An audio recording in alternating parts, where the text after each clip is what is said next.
বলে হরি পাল্লাদার হনুমান ভাবতে চিনতে গেল দিন ভাবে আর কদিন দেখতে দেখতে বেলা বহে গেল যত আছে কণ্ঠীধারী সকলকে আমি করজোরে অনুরোধ করি মায়েরা দেবেন উলুধ্বনি বাবারা গৌর ব্রহ্মানন্দ হরি হরি হরি বলো বলো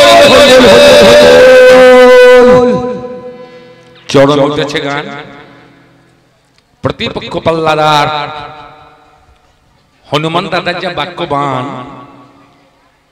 আমি শুনে হলাম অজ্ঞান এহেন মধুর লগ্নে আমার মধ্যে অর্বাচীনের সাধ্য কি আপনাদের মতো সুধী জ্ঞানী ভাবগ্রী শ্রোতার সম্মুখে দাঁড়িয়ে অর্জুনের ভূমিকা অবলম্বন করে আপনাদের মনোতুষ্টি করি যাই হোক আমি আমার প্রথম পক্ষের প্রথম পাল্লায় বন্দন অর্চনাকালীর পরিসমাপ্তি ঘোষণা করে কবির কলেবরকে বৃদ্ধি করার নিমিত্তে চিরন্তন প্রথাকে অবলম্বন করে আপনাদের দেওয়া বিষয়কে অবনত মস্তকে গ্রহণ করে পাল্লাদারের কথার সূত্র ধরে জ্ঞান ভান্ডারের দরজা খুলে দিয়ে বিতং বিতং করে আপনাদের চরণ প্রান্তে নিবেদন করে কিছু জিজ্ঞাসা করছিলাম তদুত্তরে আপনারা শুনলেন আমি শুনলাম এক পক্ষ যখন বলে তখন এক পক্ষ জলে করার কিছু থাকে না আপনাদের মতো শ্রোতা মনোবৃত্তি নিয়ে আমিও বসে বসে শ্রবণ করছিলাম আমার দাদা হনুমানের কথা আপনারা যতধিক আনন্দ পেয়েছেন আমিও ততধিক আনন্দ পেয়েছি ষষ্ঠী পুরস্কার দিলে আমারও মনে মনে হয়েছিল দেবো নাকি আরে হনুকে দিলেও কই বিকৃত ছিঁড়ে দেবে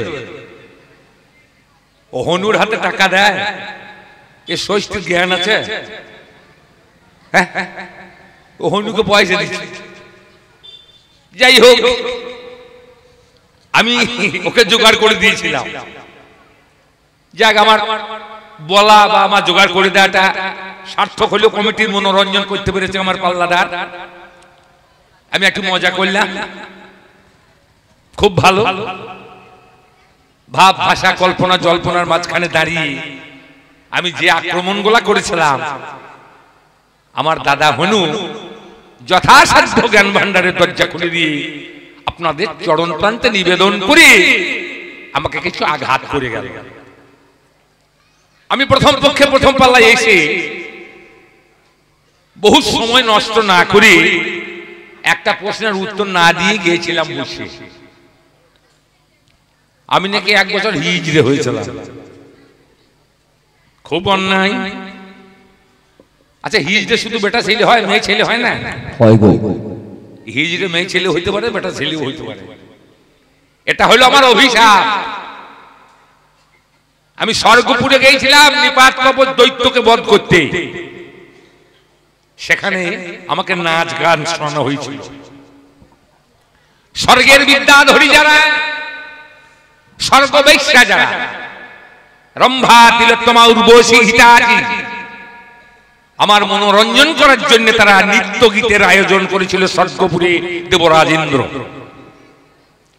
সেই নৃত্য দর্শন করে আমি উর্বশীর দিকে দৃষ্টি দিয়েছিলাম তাই রাতের বেলায় দেহ পসরা সাজিয়ে আমার চরণে উপর ঢৌকন দেব বলে আমার দরজায় গিয়ে দিল আঘাত বললাম কে কে তুমি কঙ্কনের শব্দ মানে চুরির শব্দ তুমি কোন নারী কে রাত দুপুরে পুরুষের দ্বারাই বলে আমি নৃত্য করছিলাম তুমি আমার দিকে তাকাইলে যে মানে তাকানোটা আমার অপরাধ তোমার রূপ তোমার যৌবন আমি আমার পিতামহর কাছে শুনেছি স্বর্গের বেশ্যারা তাদের যৌবন অটুট তাদের জ্বর আসে না তাদের ব্যাধি আসে না তাদের মৃত্যু হয় না তারা যেমন কার তেমনি থাকে আমি তোমার রূপ যৌবনকে দর্শন করেছি বলে আমি উপঢৌকন এনেছি আমার দেহ সাজিয়ে এনেছি তোমার চরণে দেব বলে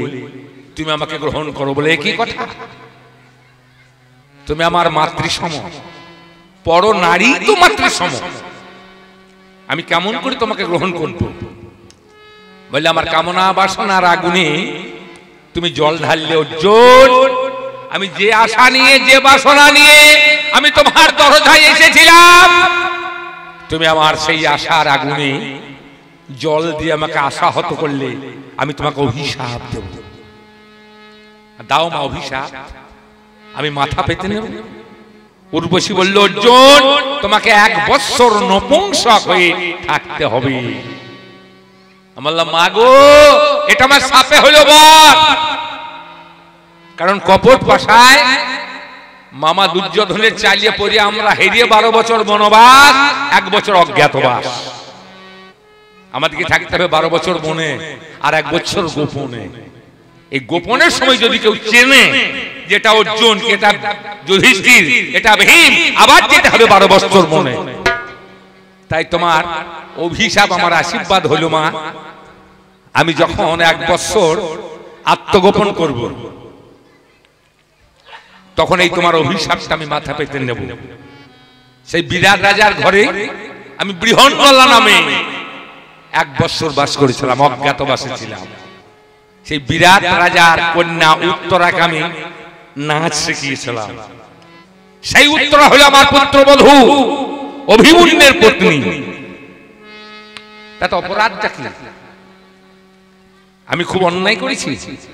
আমি মা বলে সম্বোধন করি, নারীর সম্মান দিয়েছি, তার জন্য সে তার কামনা বাসনা আগুনে পুড়ে ছাই হয়ে সহ্য করতে না পেরে আমার পৌরুষত্বকে অভিশাপ দিয়েছে। এটা বলতে বাকি ছিল। আমি সেদিন হলাম বৃহন্নলা, গুপ্ত নাম, গুপ্ত পোশাক, যাতে আমার হস্তিনার রাজ্যবাসী কেউ আমাকে চিনতে না পারে। তাহলে বাকিটা আগে মিটিয়ে দিলাম। ওটা আগেকার বাকি, গতবারে, মানে আগেকার পাল্লা। এইবার নতুন কথা। ওরে আমার, তুমি তোমার জন্য 3 দিন ধরে ভাত খাই নাই আমি। এ গায়ে মানে না আপনি মরণ। এ মাথায় ভাঙা ছাতা, সামনে সাগে নুন জোটানা জাহাজ ভরা কথা। বউ মরা সংসারে যেমন হয় আটুনি, পার ঘাটে জল শুকলে যেমন জবাব পরে পাটুনি, আমার প্রতিপক্ষ পাল্লাদার হনুদাদার কথা তেমনি হইল আটুনি। ওরে আমার লগন চাঁদা, আজ ডেলিয়ে করবে গগন চাঁদা, লাগড়া কান্দা ধারে দাদার বাস। কালো টিকটিকি দেখলে পরে কাপড়ে চোপড়ে বাইক ফেরে আমার ওই শেলি বলে পঞ্চম রাস। এখনো তোমাকে মানছি রাম ভক্ত হনু দাদা বলি, ওই রকম যাতা বলো না দিচ্ছি বলি। তোমায় যখন বাঘ পেয়েছে ছাড়ছে না ধন। যতক্ষণ যুদ্ধ হবে ততক্ষণই তোমাকে রথে থাকতে হবে। তোমাকে নিমন্ত্রণ করে এনেছি, যেতে দেব না। এখন বলে আমি ধর্মযুদ্ধ দেখবো, আমি তো অধর্মযুদ্ধ দেখবো না। মানে তুমি অধর্মযুদ্ধ কোথায় দেখে? যে ধর্মক্ষেত্রে স্বয়ং ধর্ম অবতীর্ণ, যে ধর্মক্ষেত্রে ভগবান স্বয়ং অবতীর্ণ, সেখানে অধর্ম হয় কি করে? ধর্মক্ষেত্রে কুরুক্ষেত্রে সমবেত যুধিষ্ঠিরা মা বোকা পাণ্ডবাশ্চৈব কিং কুর্বত সঞ্জয়। গীতার 745টা শ্লোক, 745টা শ্লোকের মধ্যে একটি বলেছে মাত্র ধৃতরাষ্ট্র, 420টা বলেছে গোবিন্দ, 700টা বলেছে সঞ্জয়, আর 57টা বলেছে অর্জুন। হিসাব করুন, 745 হবে। 420, 700, 57 আর 1, 420, 700, 57 আর 1, 745। এই প্রথম শ্লোকে কি লেখা আছে? এই গীতার জন্ম কোথায়? সেই গীতার প্রথম শ্লোক লেখা আছে এই ধর্মক্ষেত্র হবে কুরুক্ষেত্র। তাহলে যেখানে ধর্মক্ষেত্র সেখানে অধর্মক্ষেত্র হয় কি? যেখানে স্বয়ং ধর্ম অবতীর্ণ, স্বয়ং ভগবান যেখানে দাঁড়িয়ে, সেখানে অধর্ম হয় কি? সেখানে তো অধর্ম হইতে পারে না। সেখানে যে ধর্মক্ষেত্র, ধর্মের যুদ্ধ। ও বাবা, জয়দ্রথের বাবা সিন্ধু রাজের মাথা গেল উড়ে, আর সেই দৃশ্য দেখে হনু দাদার মাথাটাও গেল ঘুরে, ওর মুন্ডু ঘুরে গিয়েছে। মুন্ডু ঘোরার ব্যাপার আছে। ছোট্ট একটা কথা বলি, এক ভদ্রলোকের ছেলে শ্বশুর কান মূল্যে একটা মোটরসাইকেল নিয়েছে। গাড়িও বাম্পার, রাস্তাও বাম্পার, রাস্তাতেও বাম্পার। গাড়ি বাম্পার, রাস্তাও বাম্পার, আর রাস্তার মাঝে মাঝে বড় বড় বাম্পার। এর হুঁশ নেই। এ পরের জিনিস তো, শ্বশুরের পয়সায় কেনা। বউকে চাপিয়ে এত জোরে যেছে, এমন বাম্পার টপ খেয়েছে গো, বউ উল্টে পড়ে গেছে, সানগ্লাসে দেখতে পায় না, বউ পড়ে আছে, ঘর চলে গেছে। যেতে যেতে আবার এক বাম্পার, ও পড়েছে, বউ পড়েছে আগের বাম্পারে, ও পড়েছে পরের বাম্পারে, একবারে ঘাড় মুচিয়ে পড়েছে, উপর হইল।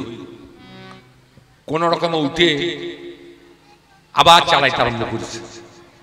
রাস্তাতে বন্ধুর সঙ্গে দেখা, বলে ভাই আমাকে একটু লিফট দিয়ে একটু সাহায্য কর, আমিও তো ওই গাঁয়ে যাবো। তা বলে ভাই আমার বউ হারিয়ে গেছে, পেছনে ছিল, কোন বাম্পার পড়ে গেছে আমি খেয়াল করতে পারছি না, আমার এই হাত পা ফেটে গেছে, এখন মলম লাগাইতে হবে, তা নাহলে তো বউ খুঁজতে পারবো না। বলে আমাকে নে ভাই। বন্ধু চাপলো, বন্ধু চেপে যেতে একটা কোট পরা আছে, ফতোয়া কোট, জোর বাতাস ফটফট ফটফট করে পিছন দিয়ে উড়ে যেতে, বলছে ভাই একবার দাঁড়া, আমি একটা জব্দ করি। এই সামনের দিকটা পেছন দিকে দিয়ে বলে বোতাম কোটা লাগিয়ে দিত ভাই, আর পেছন দিকটা সামনের দিক করেছি, একটা ফতুয়া কোট। এই পিছনটা সামনে গেল, সামনেটা পিছনে এলো, বলে এবার চালা। মোটরসাইকেল চলছে, মোটর সালাই তো উড়ে পালাইতে পারছে না, কারণ সামনেটা পেছন করে দিয়েছে, আর পেছনটা সামনে লাগিয়ে দিয়েছে, বোতাম লাগিয়ে দিয়েছে। এবার জোর বাম্পার যেমন টপ খেয়েছে, এ সালো করে বুড়ো হইল, এ পেছন দিয়ে তাকায় নাই, হু হু করে চলে গেছে। আর পাড়া লোক, রাস্তার ধারের লোক, দোকানদাররা সব, কেউ চুল কাটছে, কেউ দাড়ি কাটছে, কেউ ব্যাংকে টাকা তুলবে, ছুটে বলে রে ভাই কি হয়েছে দেখ। এখন দিনু মিস্ত্রি, দিনু নাপি, ও একবার কাছে গিয়ে বলছে গো এর মুন্ডু ঘুরে গেছে গো। বলে কি করে মুন্ডু ঘুরলো? বলে দেখো উপর হয়ে পড়ে যাচ্ছে, ওই দেখো সামনের দিকটা পেছন হয়ে গেছে, পেছন দিকটা সামনে হয়ে গেছে, তার জল দেবে কোথা, এর মুন্ডু ঘুরে গেছে। বলে তাহলে সোজা করো। এবার মুন্ডু সোজা করতে হবে, এই ডানায় ধরিয়ে একটা ডানাটা পা দিয়ে মাথাটা ধরিয়ে পট করে ঘুরিয়ে দিয়েছে, যেমন দিয়েছে পটাশ করে ঘুরিয়ে শালা গিয়েছে মেরুদণ্ডে, হাতটা ভেঙে। আর সে ছিল অজ্ঞান হয়ে, যদিও বাঁচতো জ্ঞান ফিরত, আর ফেরার উপায় নাই, পটল ডাঙ্গা, কারণ তার তো মেরুদণ্ড ভেঙে গেল, তার মুন্ডু ঘুরে গেল। তা এর অবস্থায় তাই এর মুন্ডু ঘুরে গিয়েছে, মুন্ডু তো ঘুরবে। ভক্ত বড় শক্ত কথা, গুরু থাকবে বসে, গাছের ফল গাছের হবে, মোটা পড়বে খসে।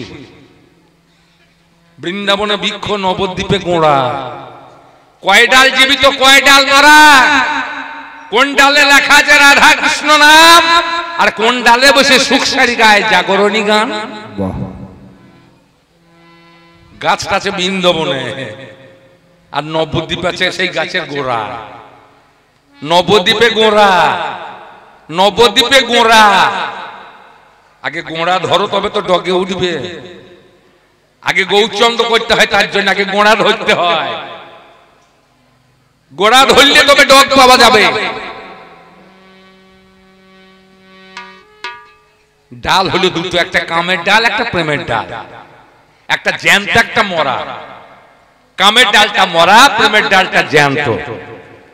প্রেমের ডালে লেখা আছে রাধা কৃষ্ণ নাম, আর কামের ডালে সুখসারি বসে গাইছে জাগরণী গান। জাগাইছে রাই জাগো রাই জাগো বলে, সুখ সারি ডাকে, রাই জাগো রাই জাগো বলে। তাই বৃন্দাবন বৃক্ষ, নবদ্বীপে গোড়া, কয় ডাল জীবিত কয় ডাল মরা, কোন ডালে লেখা আছে রাধা কৃষ্ণ নাম, আর কোন ডালে বসে সুখসারি গায় জাগরণী গান। আমি প্রশ্ন করেছিলাম, দাদা গো তুমি রাম ভক্ত, তুমি রামের দাস, তুমি বড় ভক্ত, তুমি বড় বৈষ্ণব, বলো তো কি করে হয়? ঘোষণা হয়ে গেল আজ চুরি হবে, দাদনেতা মাইকিং করে দিলে থানা থেকে, গো দাদনাবাসী সব সাবধান, দাদনা সদিলপুর, বাগবাড়া, মোহনপুর, চণ্ডীপুর চোর পড়তে পারে। ঘোষণা হয়ে গেছে চুরি হবে, তাহলে সাবধান হবো তো আমরা, না হবো না? না, দুয়ার খুলে রেখে দেবো। আমরা যদি জানতে পারি চুরি হবে, তাহলে দরজা বন্ধ করে রাখবো না খুলে রাখবো? কি করে রাখবে? খুলে না, বন্ধ করে। খুলে নিশ্চয় কেউ রাখবে না। মুচ্ছুদ্দি করে দাদা বলছে কোনো চিন্তা নাই, আজ আমার ঘরে থাকবে না, আমার লক্ষণ চুরি হবার কোনো ভয় নাই, আমি রক্ষা করব। ভক্তের কর্মই হলো ভগবানকে রক্ষা করা। যে ভক্ত ভগবানকে রক্ষা করতে পারে না সে ভক্ত হইতে পারে না। কোটি শাস্ত্র বৈদ্য দ্বারা কুলকুণ্ডলী শক্তিকে জাগ্রত করিয়া সংসার থেকে মূলাধারে নামিয়ে এনে যে তুলে দিতে পারে সেই তো পরম ভক্ত। তাহলে যেখানকার জিনিস সেইখানে যে ধরে রাখতে পারে সেই তো ভক্ত। যে রাখতে পারে না সে তো ভক্ত হইতে পারে না। ভজ ধাতু কহ প্রত্যয় করে হয় ভক্ত, ভজনের কথা যে কইতে পারে সে হয় ভক্ত। ভক্ত তো যে সে লোক হইতে পারে না। হনুমান বললাম আজ রক্ষা করবো, রাম রাম রামকে রক্ষা করবো, লক্ষণকে রক্ষা করবো। দেখবো কেমন করে রাবণ মায়া করে আজ রাম লক্ষণকে চুরি করে। রাবণ পাঠাইলো মহি রাবণকে। রাবণের একটা বেটা, তার নাম হলো মহি রাবণ। মহি মানে পাতালে থাকে। এই মাটিতে পড়েছিল রাবণের ব্রহ্ম, এই মাটিতে যার জন্ম তার নাম হলো মহি। এই মহি রাবণ থাকে পাতালে। মহি রাবণ ছদ্মবেশে হনুমানের কাছে এসে বলল, হনুমান তোমার প্রভু কেমন আছে আমি দেখতে চাই। বলে কে তুমি? আমি বিভীষণ, আমি তোমার বন্ধুর মিতে, আমি রামের মিতে, আমি হলাম বিভীষণ। আমি ঘরে যাব, আমাকে রাস্তা দাও। হনুমান বিভীষণ জ্ঞানে ছেড়ে দিল দরজা। গেল অসুর, রাক্ষস গেল কোথায়? হনুমানের ঘরে। হনুমানের ঘরে গর্তের ভিতরে চুরি করল রাম লক্ষণের নিদাটি দিয়ে ঘুম পাড়িয়ে নিয়ে গেল পাতালে। তাহলে যে ভক্তের ঘরে ভগবান চুরি হয় সে ভক্ত কেমন ভক্ত হয়? সে আবার বাহাদুরি করে বলে যাতে রাম নাম নাই সে জিনিস আমি বক্ষে ধারণ করি না, যাতে রাম নাই সেটা আমি অঙ্গে রাখি না। বুক চিড়ে দেখাইলো এই দেখো আমি রাম লক্ষণকে ধরে রেখেছি। তা তুমি যদি বুক চিড়ে রাম লক্ষণকে ধরে রাখলি তাহলে মহিরাবণ পাতালে কাকে নিয়ে গেল? পাতালে নিয়ে গেছে মহিরাবণ। এবার আসল বিভীষণ এসে বলছে হনুমান। বলে কে? বলে আমি বিভীষণ। বলে না তুমি তো বিভীষণ নও, এই মাত্র তুমি গেলে আমার ঘরে, আবার তুমি কোন বিভীষণ? বলে আমি আসল বিভীষণ, নকল বিভীষণ তোমার ঢুকেছে ঘরে। যেমন দেখতে গেল হ্যাঁ নাই, মাল চলে গেছে পাতালে। হনু তখন কপাল চাবড়াইছে, সর্বনাশ। তাহলে যে ভক্ত ভগবানকে ধরে রাখতে পারে না, যে ভক্তের ঘরে থেকে ভগবান চুরি হয়, ঘোষিত আছে চুরি হবে রাম, ঘোষণা হয়েছে, রক্ষা করতে পারলে না। তাহলে তুমি কেমন ভক্ত দাদা? বাহাদুরি করছে সে আমার কাছে। পাতালে গেল, জয় রাম জয় রাম জয় রাম করতে করতে পাতালে গেল। আর পাতালে ওই মহিরাবণের দরজায় যে দাঁড়িয়ে আছে সে বলছে জয় হনুমান জয় হনুমান। আরে হনুমান বলছে জয় শ্রীরাম জয় শ্রীরাম। ভাই কেউ মাইতে শোনো, আমি বিজেপি নই, আমি কিন্তু বিজেপি নই, এটা আমার অভিনয়। জয় শ্রীরাম বলা খুব বিপদ এখন। এর আগে তো আরো বিপদ হয়েছিল, একটু কেটেছে, কিন্তু বলা যাবে না। মনে মনে বলতে হবে, জোরে বলা হবে না। হনুমান বলছে জয় শ্রীরাম জয় শ্রীরাম। আর দরজায় যে ছেলেটি দাঁড়িয়ে আছে মহিরাবণের দরজায়, সে বলছে জয় হনুমান জয় হনুমান। হনুমান দেখলি শালা আমার জয় দিচ্ছে, ব্যাপারটা কি? বলে কে রে? বলে আমি আবার কে? আমি মকরের জামান। বলে তুই হনুমানের জয় দিচ্ছিস? বলে হনুমানের জয় দেবো না, হনুমান আমার বাবা। হনুমান তো শূন্য হয়েছে হাব্বা। দাদা আমার সংসার করে নাই গো, একটা ছেলের জন্ম দিয়েছে। দাদা আমার ব্রহ্মচারী, ব্রহ্ম নষ্ট করে নাই, তবে একটা ছেলের জন্ম দিয়েছে। তোমাকে কে বারণ করেছিল সংসার করতে? কার অভিশাপে তোমার হলো না সংসার? কার অভিশাপে তুমি হলে ব্রহ্মচারী দাদা? এই ভালো আছেন তো? আমি যে কত অসুখ হয়েছিল, আপনি যে আসরে গান করছেন এই দশের সামনে, আমার খুব আনন্দ হয়। আবার সেই হয়ে গেছে অসুখ। আমি প্রত্যেক বছর এই আসেন। বাহ, আশীর্বাদ করুন, আপনি আশীর্বাদ করুন আমি যেন নিরোগ হতে পারি। হ্যাঁ, আর যদি না পারেন তাহলে বলুন তাড়াতাড়ি এগিয়ে যায়। এই দুটোর মধ্যে একটা হোক, দুটোর মধ্যে একটা হোক, কারণ তো হতেই হবে। জীবন মৃত্যু পায়ের ভিত্ত চিত্ত চমৎকার, জন্মিলে মরিতে হবে, অমরকে কোথার হবে, চিরথির কবে নির্হায়ের জীবন পথে। আশীর্বাদ করুন। আমি আপনার দেওয়া পুরস্কার মাথায় তুলে নিলাম। আমিও ভগবানের কাছে কাই মনোভাবকে আশীর্বাদ করবো আপনার মনোবাসনা যেন পূর্ণ হয়, আপনার সীমন্তের সিঁদুর যেন হয় অখণ্ড। দরজায় দাঁড়িয়ে ছেলে বলে জয় হনুমান, বলে হনুমান আমার বাপ। বলে তাই? বাপ বেটাটা লাগলো লড়াই, ছেলেকে পরাস্ত করে গেল হনুমান ঘরে। বলে প্রভু গো ভয় নাই, আমি এসেছি, আমি তোমাকে রক্ষা করবো, তোমার চিন্তা নাই। আমার হনু দাদা পরম বৈষ্ণব, এই পরম বৈষ্ণব হই রাম লক্ষণকে মন্ত্র দিচ্ছে কানে কানে, তুমি যেন প্রণাম করো না কোনো কারণে। তুমি বলবে আমরা প্রণাম জানি না, সাষ্টাঙ্গে আমরা দণ্ডবত জানি। মহিরাবন স্নান করিয়ে মায়ের মন্দিরে এনে বলল রাম মাকে প্রণাম করো। বলে আমরা তো প্রণাম জানি না। বলে ও তোমরা নিতে জানো? তোমরা প্রণাম নিতে জানো, প্রণাম দিতে জানো না? বলে এই দেখো সাষ্টাঙ্গে প্রণাম। এই কোথায় ছিল এতক্ষণ? বাহ বাহ বাহ বাহ। ও কারণে পয়সা গুলা দিতে এলে কেন? ভগবান তোমার মঙ্গল করুক, তোমার মনোবাসনা পূর্ণ হোক, এছাড়া তো কিছু বলার নাই। তাহলে আমি দেখাই মহিরাবন উবুড় হয়ে শুয়ে প্রণাম দেখাইছি। আর হনুমান কি করলো? মায়ের হাতে খাড়াটা কেড়ে নিয়ে জয় শ্রীরাম বলে মহিরাবনের ঘাড়ে মারল। এক কোপে মহিরাবন শেষ। এই খবর যখন মহিরাবনের স্ত্রী ঘরে থেকে শুনতে পেল, ছুটে যখন বেরিয়ে এসেছে, মেরে দিয়েছে পেটে এক লাঠি। এই লাঠি যেমন পেটে মেরেছে হনুমান, ও উবুড় হয়ে পড়ে একটা বাচ্চা প্রসব করে নিজে প্রাণ ত্যাগ করেছে।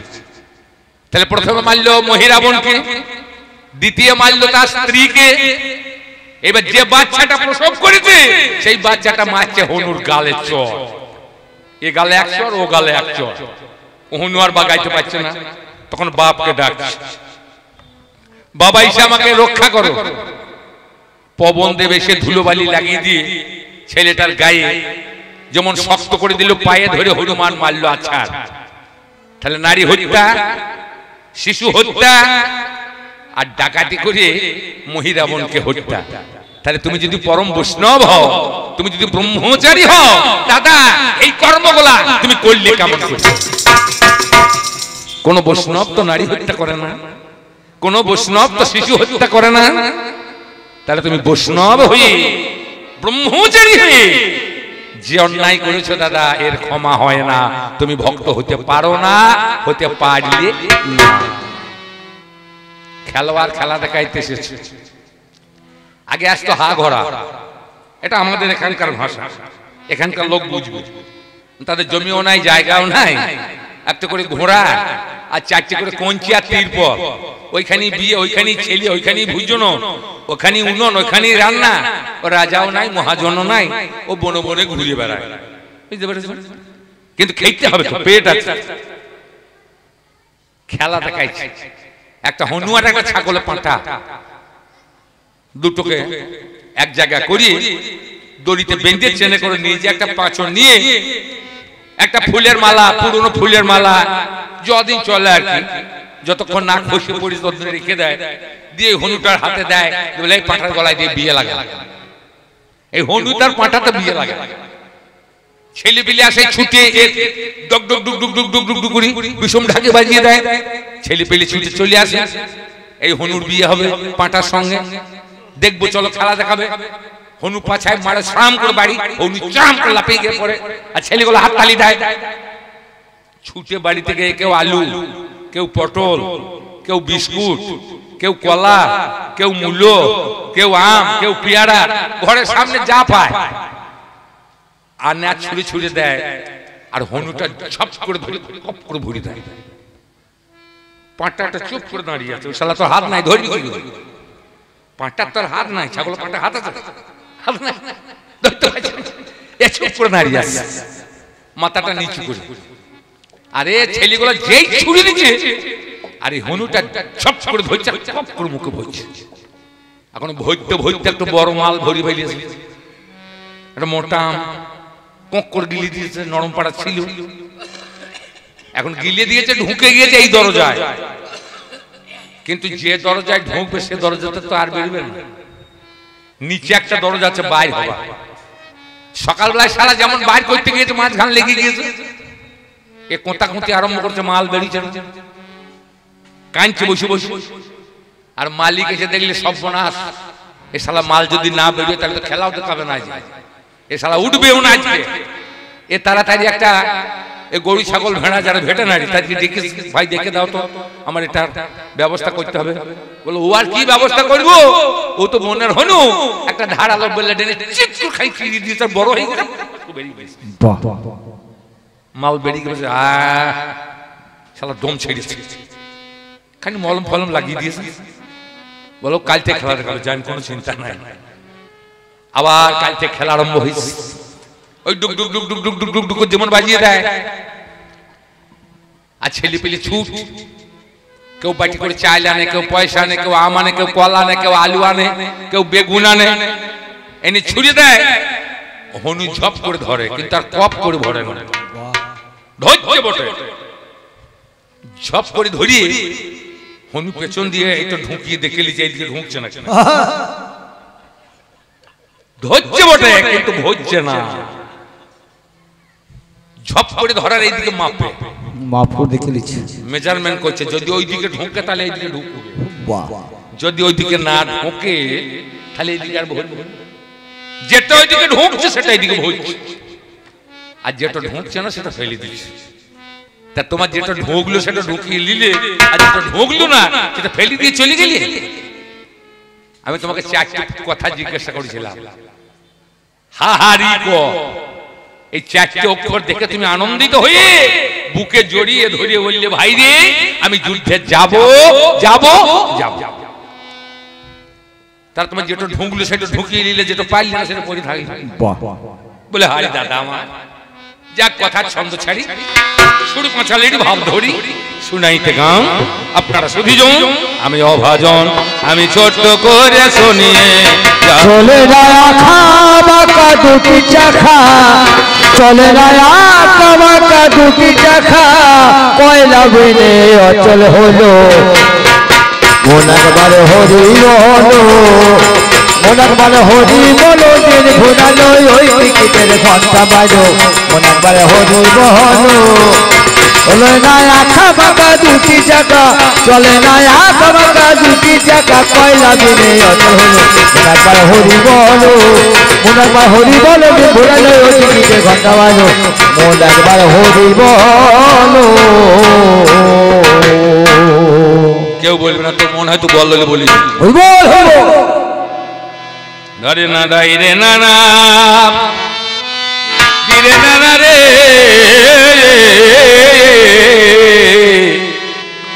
দারে না দিরে না না কেডা পুরো বাবা রে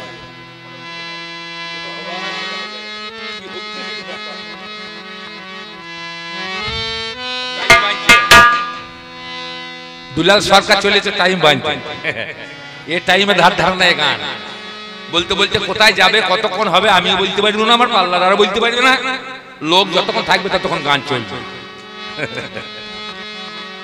এ টাইম বেঁধে কোনো লাভ নাই, তবে যতটুকু পাওয়ার ততটুকু পাবে। দোকানদারের কাছে মাল কিনতে গিয়ে 1 কেজি দাম দিয়ে যদি বলো 2 কেজি দাও, দেবে কি? দেবে না। তাহলে যেটা দাম দেওয়া আছে সেটাই পাবে, বেশি চাইলে পাবে না। তবে ভাও দেবো, না দিয়ে যাব না গায়ের পাশে লোক যখন ঠকাবো না লাভ, অত ভাবনা করার কিছু নাই।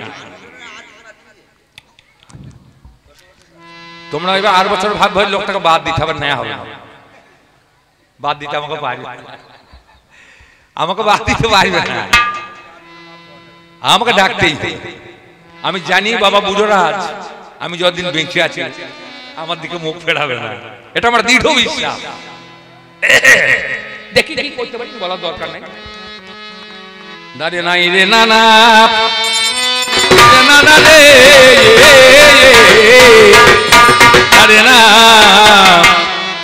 দাঁড়িয়ে না দাঁড়িয়ে না রে রা রে।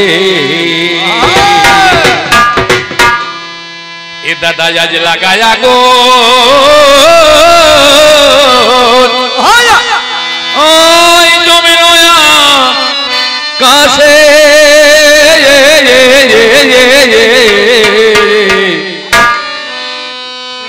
এরে করবে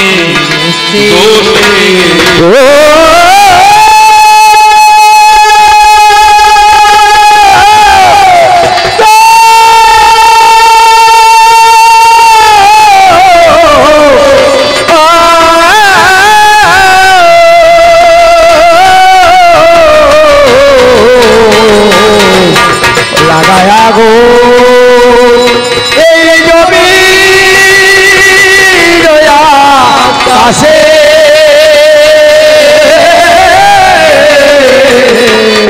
অতই করে বসে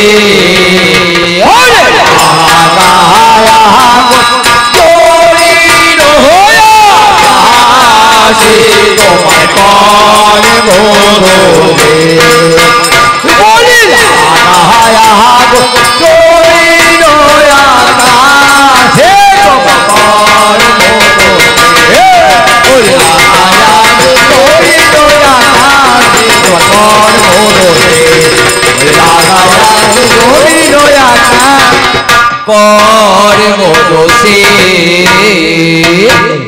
দাদা এত নামের অপচয় করলে তুমি, একবার করলেই তো হয়, তা এত নাম করে তোমার মুখ পোড়াটা কেন ভালো হলো না?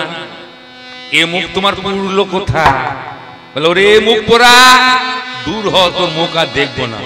তা তোমার পড়তে পারে, তোমার ভুলের জন্য, তোমার কর্মের জন্য আগুনও পড়তে পারে। আগুন ছাড়া তো পড়ে না বাবা, আগুন ছাড়া পড়বে? জলে দিলে পড়বে? জলে দিলে পড়বে না, জলে দিলে ঠান্ডা হবে, শীতল হইতে পারে, বাতাসে দিলে শুকিয়ে যেতে পারে, কিন্তু আগুন না দিলে তো পোড়ানোর কোনো উপায় নাই। তাহলে এ মুখ তোমার পুড়লো কোথা? আর পড়লো ভালো হইলো না কেন? এত নাম করলো। তাহলে নামের কি কোনো মহিমা নাই? তাহলে নামের কি কোনো দাম নাই? তাহলে যে নাম করলে নামের গুণী মরাও বাঁচতে পারে। তার প্রমাণ কোথায়? আমরা সকলে এই জাগতিক জগতের মানুষ, আমরা সংসারে সবাই দেখতে পাই যে লোহা সবাইকে কাটতে পারে, পারে তো? লোহা কাটতে পারে তো সবাইকে, কিন্তু লোহাকে জব্দ করতে পারে কে? আগুন গলিয়ে জল করে দেয়। জলকে জব্দ করতে পারে কে? এই মানুষ, শালাকে হজম করে ফেলাবে, খাবে খেলে। এই মানুষকে জব্দ করে কে? মৃত্যু। কখন আসবে মৃত্যু কন্যা কেউ জানে না। এই মৃত্যুকে জব্দ করতে পারে কে? একমাত্র নাম। তার প্রমাণ কোথায়? অম্বরীশ একদিন মাত্র তার পরমে আছে 10 বছর বাঁচবে, নারদ বলেছিল। 9 বছর বয়সে বলেছিল, আর 1 বছর পরমায়ু আছে, রাত পইলে মারা যাবে। সবাই কান্নাকাটি করছে। পরম বৈষ্ণব এসে বলে, মা গো কিছু ভিক্ষা দাও মা, আমি গোবিন্দের সেবা দেব। অম্বরীশ বলছে, মা আমি তো মারাই যাব, বৈষ্ণবকে ভিক্ষা আজ আমি দেব।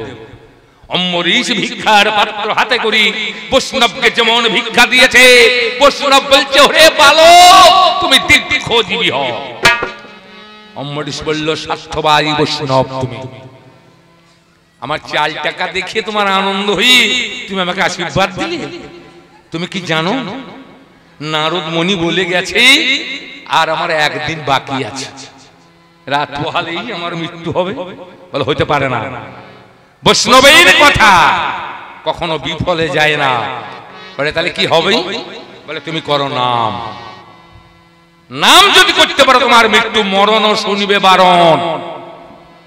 তবে নাম করতে হবে বনে, নাম করতে হবে মনে, আর নাম হয় কোণে। এই তিন জায়গার মধ্যে যে কোনো এক জায়গায় যদি তুমি নাম করো তাহলে তোমার মরণ শুনবে বারণ। ছুটে গিয়ে মায়ের পায়ে জড়িয়ে ধরে বলছি, অম্বরীশ মা গো, আমি বাঁচার উপায় পেয়েছি মা, তুমি আর কেঁদো না। বলে কেমন করে? বলে বৈষ্ণব বলেছে নামকে আশ্রয় করতে। বলে নাম করো। বলে এখানে হবে না, আমি বনে যাব, তুমি আমাকে বিদায় দাও। আমি যদি বেঁচে থাকি মা আবার আসবো ফিরে, আমি যদি মারা যাই তোমার মতো মায়ের গর্ভে যেন আবার আমার জন্ম হয়। ছেলে ছুটতে ছুটতে গিয়ে বনের মাঝে এক ঋষির আশ্রমে গিয়ে সমার্জনা ধরে পরিষ্কার করে রাতের বেলায় ঘরের কোণে অন্ধকারে চুপটি করে বসে আছে। ঋষি ঘরে এসে বলে, কে রে? দুরাচার, আমার আশ্রম পরিষ্কার করেছিস, আমি তোকে আশীর্বাদ করি, তোর দীর্ঘ জীবী। ছেলে ছুটে বেরিয়ে এসে বলে, স্বার্থপর, তুমি ঋষি স্বার্থপর, তোমার আশ্রম পরিষ্কার করেছে বলে তুমি আমাকে আশীর্বাদ দিলে, তুমি কি জানো প্রভাত হলে আমার মৃত্যু হবে? নারদ মুনি বলে দিয়েছে। বলে হইতে পারে না। খোল করতাল সঙ্গে নিয়ে গ্রামের ছেলেপিলেকে জুটিয়ে এনে অম্বরীশকে সঙ্গে করে আরম্ভ করলো হরিনাম। জমের দূত আসে, চিনতে পারে না, সবাই একরকম, সব ছেলে অম্বরীশ। কাকে ধরবে? ফিরে যেয়ে যমরাজাকে বললে পারলাম না। স্বয়ং ধর্মরাজ এসে দেখে সবাই একরকম দেখতে, কিন্তু ভগবানের মেশিন এমন বাবা, দেখুন এতগুলো মানুষ বসে আছে, কারোর সঙ্গে কারো মিল নাই। তো কত ছাঁচ আছে বলুন দেখি, একারই সঙ্গে কারো মিল নাই, কিন্তু এখানে হরিনামের গুণে সব একরকম। যমরাজা নাম শুনে মোহিত হয়ে ফিরে গিয়ে চিত্রগুপ্তর ঘরে গিয়ে সেই খাতাটা খুলে অম্বরীশের পরমায়ু 10-এর পাশে একটা বিন্দু বসিয়ে দিয়েছে। চিত্রগুপ্ত বলছে, যমরাজ তুমি কি গিয়েছিলে অম্বরীশকে আনতে? বলে হ্যাঁ গিয়েছিলাম প্রভু, কিন্তু আপনি তো ভুল দেখেছেন, আপনি খাতাটা খুলে দেখুন, ওর 10 নয়, ওর 100 বছর পরমায়ু এখনো যে পূর্ণ হয় নাই। চিত্রগুপ্ত খাতা খুলে দেখে বুঝতে পেরেছে এ স্বয়ং ধর্মরাজ এ বিন্দু দিয়েছে। তাহলে সামান্য একজন জম যে মৃত্যুকে ধরে নিয়ে আসে, সে যদি একটা বিন্দু দিতে পারে, তাহলে আমি বিশ্বের শ্রেষ্ঠা গোমস্তা যখন বিশ্বের হিসাব রাখি, আমি কি একটা বিন্দু দিতে পারি না? আবার একটা বিন্দু বসিয়ে দিস। 1000 বছর পরমায়ু এই নামের গুণে পেল অম্বরীশ। তাহলে নাম মরণকেও বারণ শোনাইতে পারে। হরি বল, হরি বল, হরি বল, হরি বল। চলে যাগো তোমার জলে আগো দাদা, স্থলে আগো বললে যে কাপড় বাঁধা আছে, ঘি ঢালা আছে, দেশলাই মেরি দিয়েছে, একবার জলে ডুবুচ্ছে, একবার পারে কাঁচা। এ হনুর জলে আগুন, স্থলে আগুন, মরছে গো আগুন।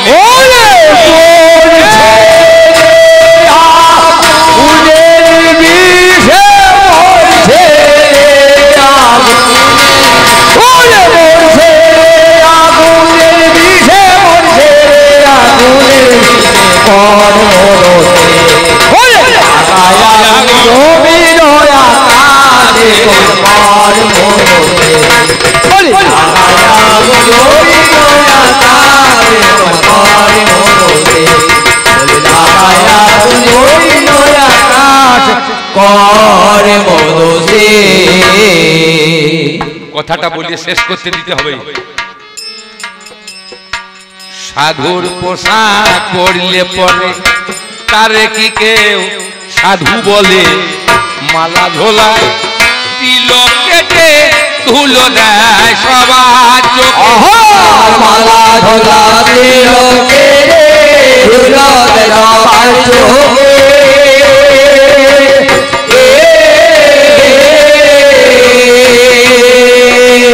সাধু সাজাটা খুব সোজা, কয়েকটা টাকা খরচ করলে সাধু সাজা হবে, কিন্তু সাধু হওয়াটা বড় কঠিন।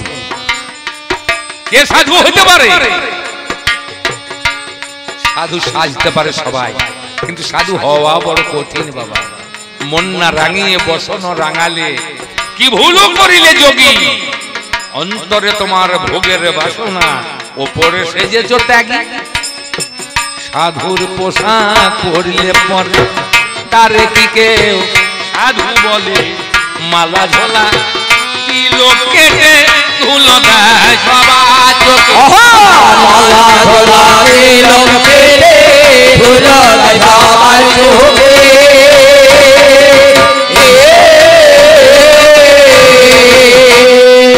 তার আগে নষ্ট করে কষ্ট,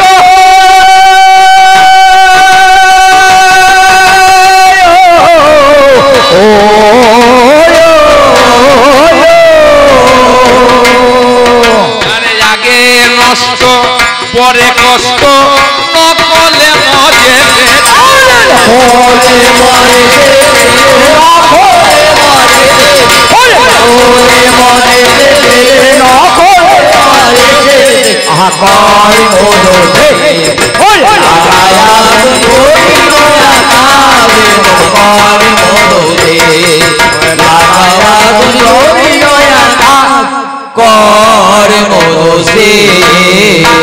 দাদা দুই পাতার বই পড়িয়ে লোক মাথায় লো গল্প দিয়ে, লোক গোলাকি শালিক পেঁচা বসে থাকবে মুখ বুঝে। লোক লাগে শালিক পেঁচা বসে থাকবে মুখ বুঝে।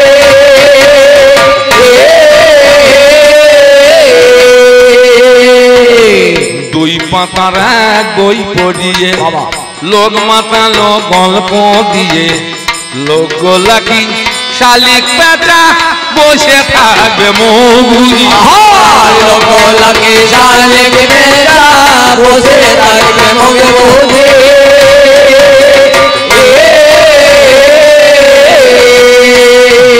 তোমার পিছে যাচ্ছি আমি যমরাজার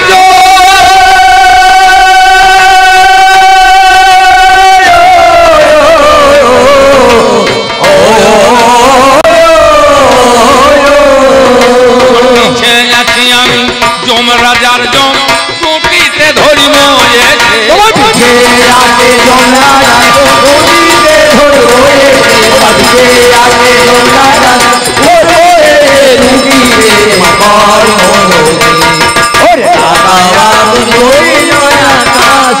করে বদসে মনে করিয়েছে ঠকিয়ে দেব, বাঁধবে দাদনে গ্রামে বাসা, এক ঢেলাতে ভাঙবো তোমার বাস্ত ঘুঘুরি বাসা।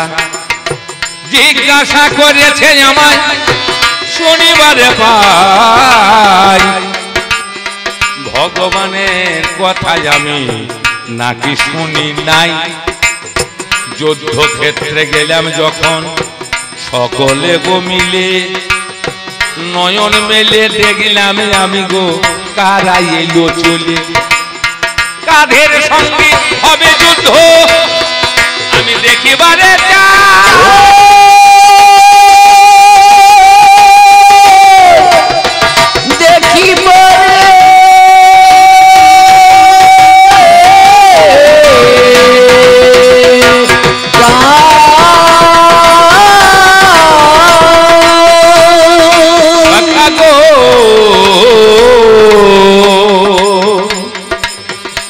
লয়ে চলো লয়ে চলো আমি দেখিবারে চাই। আমার বন্ধুকে আমার সখাকে বললাম, সখা আমার সঙ্গে কারা করবে যুদ্ধ? আমি করব কাদের সঙ্গে যুদ্ধ? আমি একটা দেখতে চাই। যুদ্ধক্ষেত্রে লয়ে চলো দেখিতে চাই আমি, মাঝখানেতে রথখানায় স্থাপন করো তুমি। শুনে কথা ভগবান রথখানাকে নিল, মাটির মাঝে রথখানাকে স্থাপন করে দিল। নয়ন মেলে দেখি আমি সবাই আপনজন, কার সঙ্গে কার বিরুদ্ধে করবো আমি রণ। আপনজনে কি আর আঘাত করা যায়,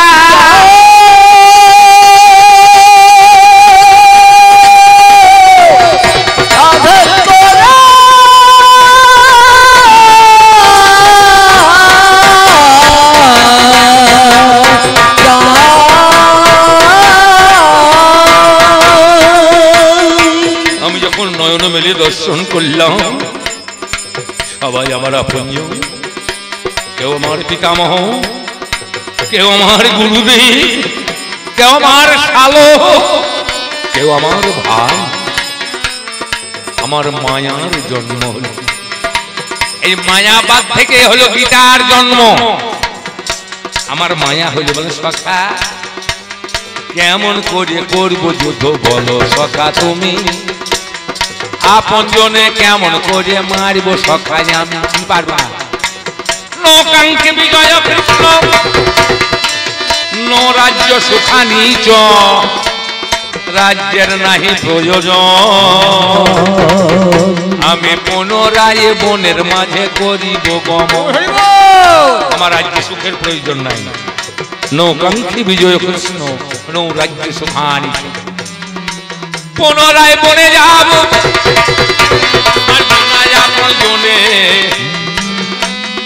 আমি অস্ত্র ফেলে দিলাম আজকে যেখানে।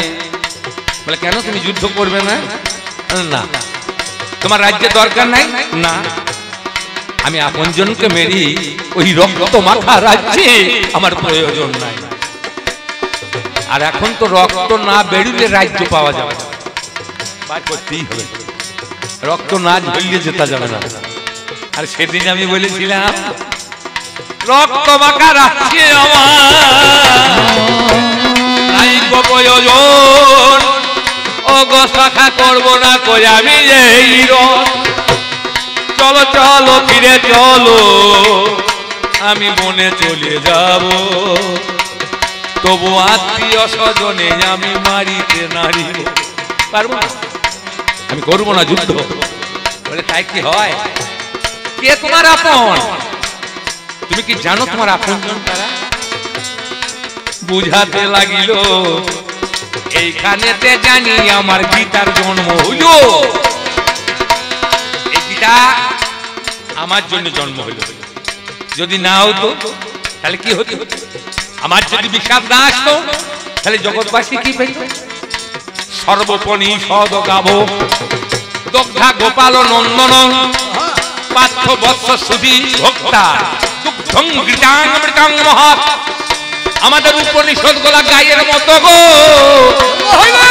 উপনিষদ গাবো। গায়ের যেমন চারটে বাঁক, আমাদের চারটে বেদ আছে ভাই, ঋক সাম যজুঃ অথর্ব নাম আমরা পাই। তাই সর্বপনিষদ গাবো গায়ের মতো। দুগ্ধা গোপাল নন্দন ভগবান কৃষ্ণ দহন করে, অর্জুন বাছুর সে যে পানিয়ে দিল অতি যত্ন করে। গাই আছে, বাছুর আছে, ঘোষ আছে, তাহলে দহন করতে হলে কিছু কৌশল আছে। বাছুরটা ছাড়তে হবে, মায়ের বাঁটে গিয়ে মুখ দিয়ে ঠুকুর মেরে মেরে আঘাত করে করে দুধকে নামাবে। মুখে যখন ফেনা কাটবে তখন কানে ধরে গোঁজে বেঁধে দেবে। সে নামাইলো কষ্ট করে মায়ের দুধ, কিন্তু সে আর পেল না। সর্বপনিষদ গাব দুগ্ধা গোপাল নন্দনং পার্থ বৎস সুধী ভক্তা দুগ্ধং গীতাং অমৃতং মহৎ। এই দুধ পান করছে যারা, কৃষ্ণ ভক্ত যাচ্ছে যারা এ ভব সংসারে, তারাই তো এই দুগ্ধ জানি পান করে। তাহলে বাছুর যদি না সাজিতাম ও গো দাদা শোনো, তা হইলে দুগ্ধ নাম দে বলো কেন? তাহলে জগৎবাসী পেত না গো আমারও কারণে, গীতামৃত দুগ্ধ পেল গো শোনো কবি গানে। আমায় বলছে ভগবান অর্জুন তুমি ভেবো না, কেউ তো আপন নয়, কেউ কারু নয় আপন জনা তোমার জানা নাই। কশ্য পিতা কশ্য মাতা কশ্য পুত্র সহরা কায়া প্রাণেন সম্বন্ধ কা কশ্য পরিবেদনা কেহ কারণ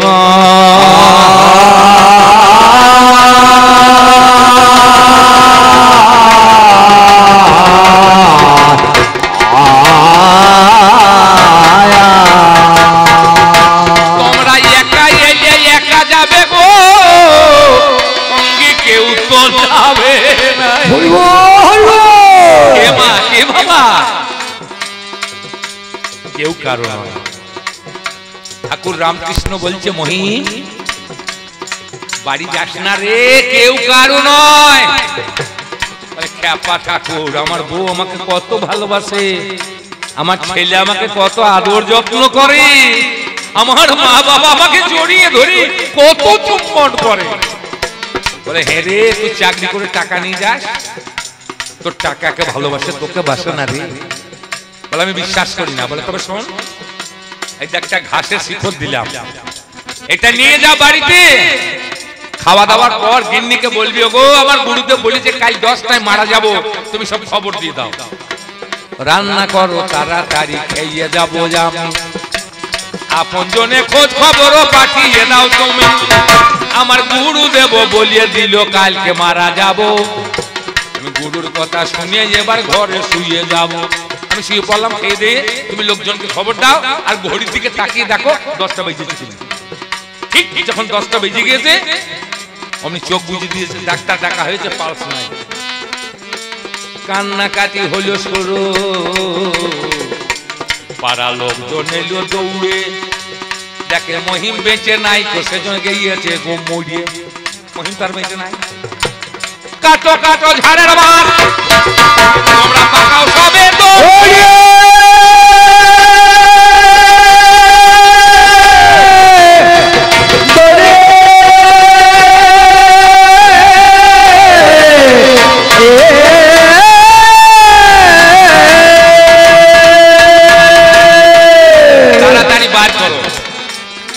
মরাবাসী হইলে অমঙ্গল হবে গো জানাই প্রকাশ করি যখন প্রাণটা ছিল তখন কত আদর যত্ন গো যখন প্রাণটা বেরিয়ে গেছে বলে বাসি মরা ঘরে রাখা যাবে না অমঙ্গল হবে মহিমকে তাড়াতাড়ি বার করো মহিম কানে সব শুনছে ও তখন হাত পাগল করে লম্বা করে ছেড়ে দিয়েছে আমাকে সবাই কি করলি বিলিয়ে যা লম্বা হয়ে পড়িয়ে যাচ্ছে বাড়ি করা যে রায় পাড়ার লোকজন ছুটে এসে দেখে এমন মরা দেখি প্রভু নাই এমন মরা তো দেখি নাই দেখ দেখ দেখি মরা এমন দেখি নাই দাঁত পাড়া এমন মরা তো দেখি নাই দাঁড় বাড়ি করে মরে এ পাহা মিলিয়ে দিয়ে শুয়ে ঠিক সেই সময়ে ঠাকুর রামকৃষ্ণ বলছে হ্যাঁ গো কি হইল গো বলে গো মরা মরিয়েছে হ্যাঁ মরাই তো মরে জ্ঞান তো মরে না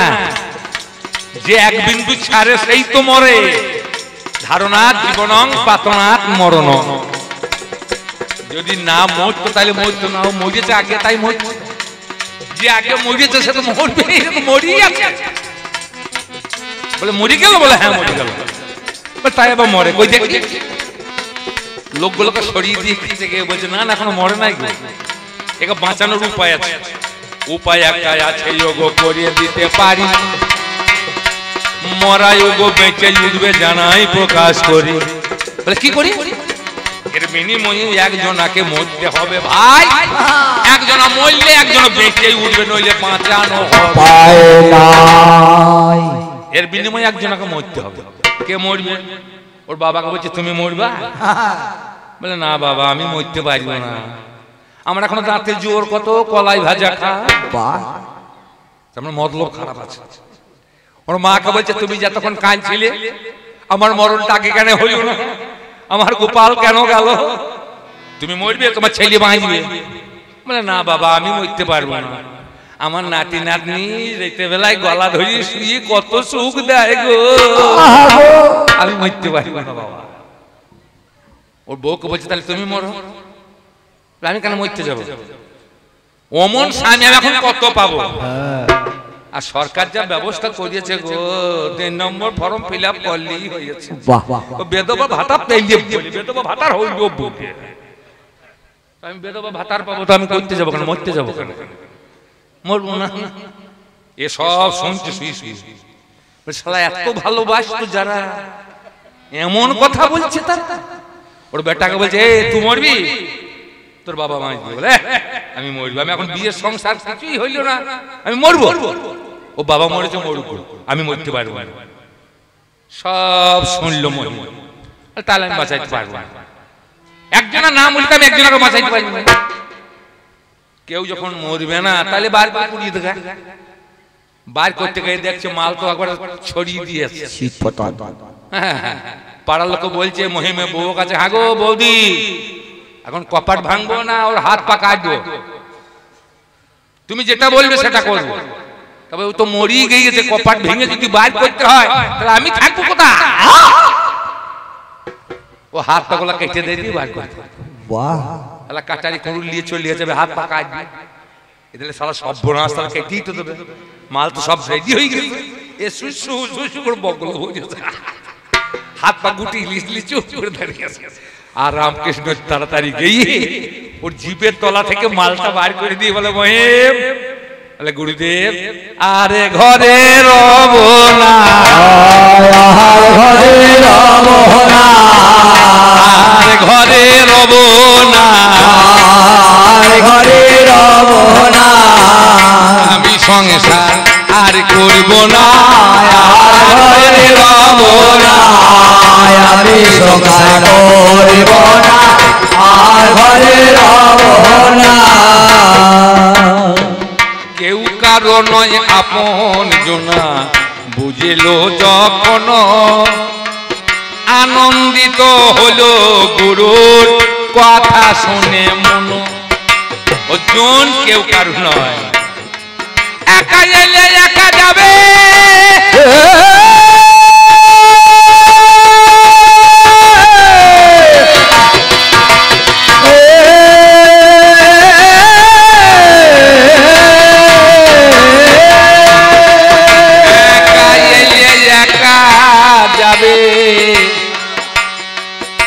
তোমার সঙ্গে যাবি বাবা ভেবে দেখো মনে, কেউ কারো নয় আপন জনা, তবে ভয়ে জেগেছে কেন বা প্রাণে। অস্ত্র ধরো যুদ্ধ করো নয় কোজাপন জন, সকলেই তো আগে থেকে হয়েছে মরণ। সামরি গেছে তাই আবার হয়, তুমি বুঝতে পারছো না সব মরা। ব্রহ্ম সত্য জগৎ মিথ্যা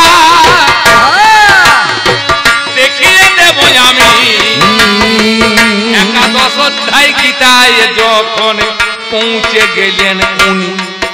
বলতে বলতে বলতে বলতে জ্ঞান দিতে দিতে অর্জুনকে একাদশ অধ্যায় যখন গেল বিশ্বরূপ দর্শন, দেখো দেখো নয়নে মেলে গো কে বাজাপন জন, সবাই মরে পড়ে আছে গো, বেঁচে নাই একজন। দেখো তো অর্জুন এরা কারা, বলে তো সব মরা। আচ্ছা মরা মারতে কি ভয় লাগে গো? মরাকে মারতে তো কারো ভয় হয় না, হয় মরাকে মারতে যদি ভয় হয় তাহলে তো সবদা পার হবে না গো। এরা আগে গেছে মরে, এরা বেঁচে নাই, একবার মরে না আড়াইবার মরে ও গো মহাশয়। মানুষ একবার মরে না আড়াইবার মরে। মানুষ মরে কামে, মানুষ মরে ঘুমে, মানুষ মরে জমে। যেদিন ছাড়ে সেদিন মরে, ধারণার জীবন পাতনাথ মরণ। এই এক মরণ, যেদিন দেহ থেকে প্রাণ পাখি উড়ে যাবে, যমরাজ আসে নিয়ে যাবে, সেদিনে শেষ মরণ। আর বিছানায় যখন ঘুমবে তখন অর্ধমৃত ডাকলে সাড়া দেবে। তাই কামে জমে আর ঘুমে আড়াইবার মরে মানুষ, একবারে না মরে। এরা আগে থেকে মরেছিল, মরে তাই রয়েছে। আগে তো মরে গেছে, পড়ে থাকবে না কি ধরো অস্ত্র মারো এদে নাই গো কোনো ভয়।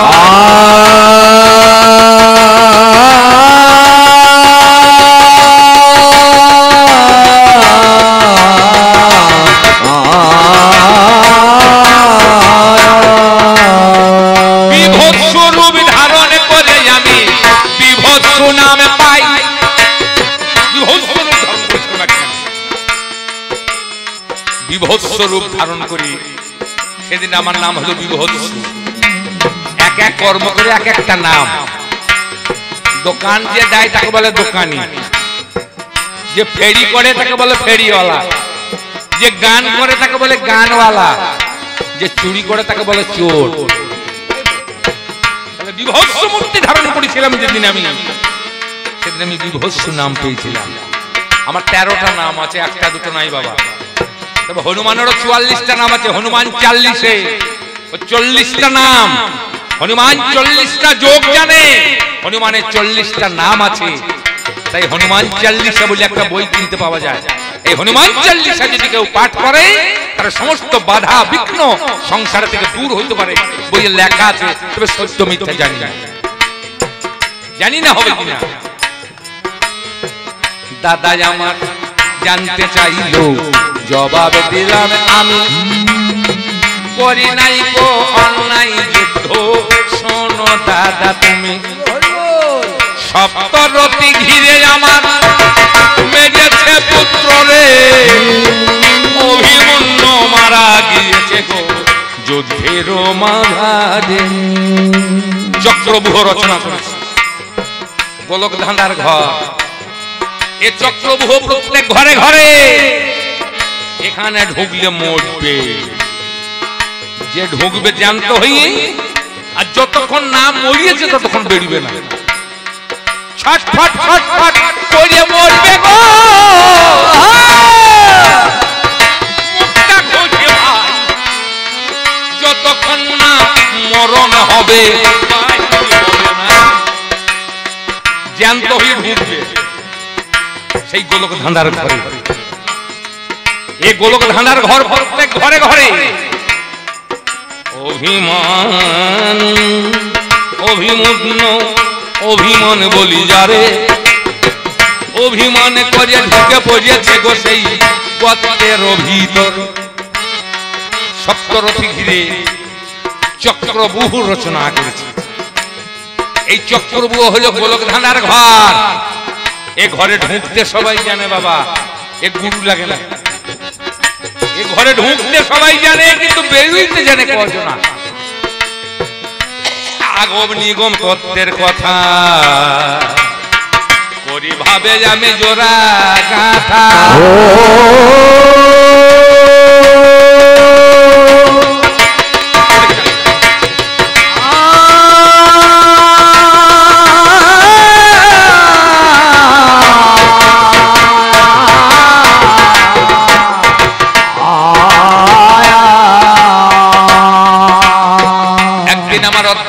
সুভদ্রা, আমার অনেকগুলো বউ। আমি জানি না দাদা কার অভিশাপ, ওর সংসার হলো না, ঘর হলো না, ওকে কেউ বিয়ে করলে না। কে করবে? ওর মুখটা দেখেই সবাই পালিয়ে যেছে, মুখ পরা। আমার ছেলেটা আমার পত্নীর গর্ভে, সেই দিনকার কথা সুভদ্রাকে বললাম আমি তোমায় শোনাবো মজার কথা। সুভদ্রা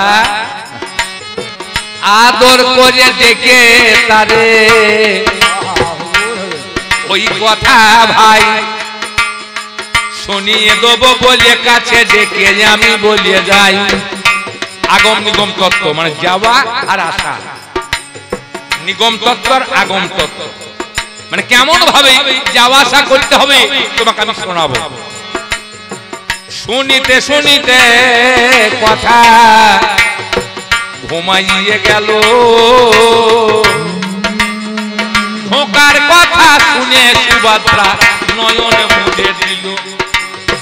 মা ঘুমালে ছেলেও ঘুমাবে, শুনবে কেমন করে। গর্ভের ছেলে ছিল তখন বসে গো ঘুমিয়ে তখন পরে। মা ঘুমলি ছেলে ঘুমবে, ছেলে শুনবে কি করে? শোনা হলো না বাইরের কথা, ঘুমিয়ে গেল ভাই। অভিমন্যু বার হবার কথা আর জানতে পারিল নাই। আমি গেছি যুদ্ধে, নারায়ণ সেনার সঙ্গী, এরা চক্রব্যূহ তৈরি করে ডাকছে শোকে ছবি। আমার পুত্র অভিমন্যু বলছে জ্যাঠা গো, ওকে জানি আমি। ভীম বলছে বাহির করে নিয়ে আসবো আমি।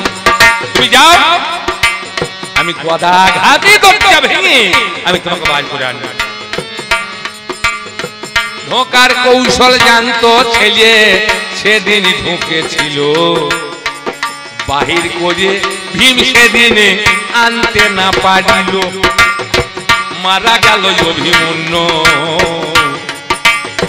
শুনতে পেলাম কানে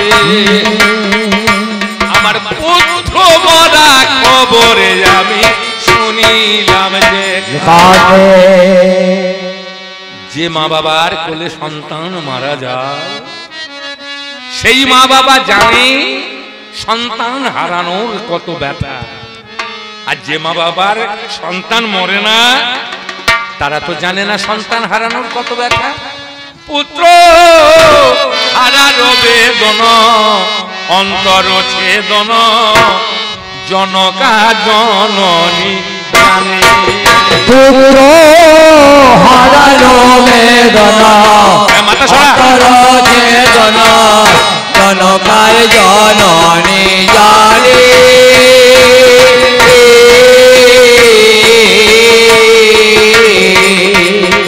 চিরসুখী জন ঘুমে কি কখন, ব্যথিত বেদন বুঝিতে পারে। কি যাতনা বিষে বুঝিবে সে কিসে, কবু আসি বিষে দংশে নিজার। যাকে সাপে কামড়ায় নাই সে তো জানে না সাপের বিষের কত জ্বালা কত যন্ত্রণা। যার ছেলে মরে নাই সে তো জানে না ছেলে মরার কত যন্ত্রণা, কত জ্বালা, কত ব্যথা। পুত্র হারার বেদনা অন্তর ছেদন, জনকা জননী জানে। ও গো জনকার জননী জানে গো, জনকার জননী জানে।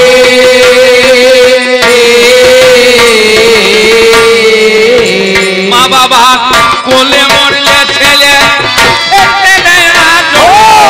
কোলে মরলে ছেলে ফেটে যায় না জলে।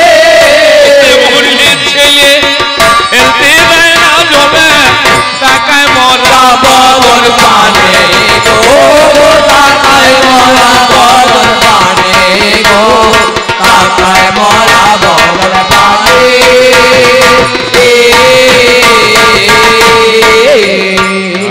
মরা মুখে মাছি তারে, মরা মুখে মাছি তারে, মরা মুখে মাছি তারে, মরা মুখে মাছি তারে। আমার গোপাল আসবে ফিরে। মরা মুখে মাছি তারে, আমার গোপাল আসবে ফিরে। মরা মুখে মাছি তারে। ও সেই ছেলে মরেছে আমার, আমি শুনতে পেলাম কানে।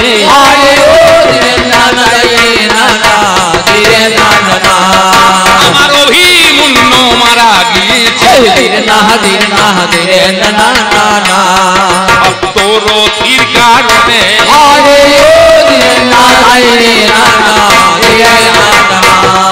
আমার 16 বছরের এই অভিমন্যুকে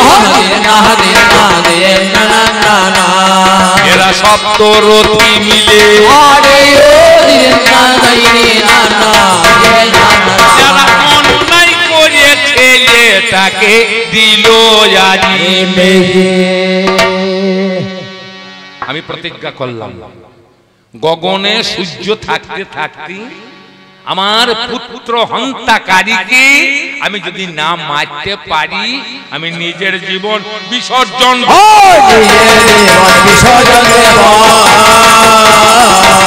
নিজের জীবনকে বিসর্জন দেব,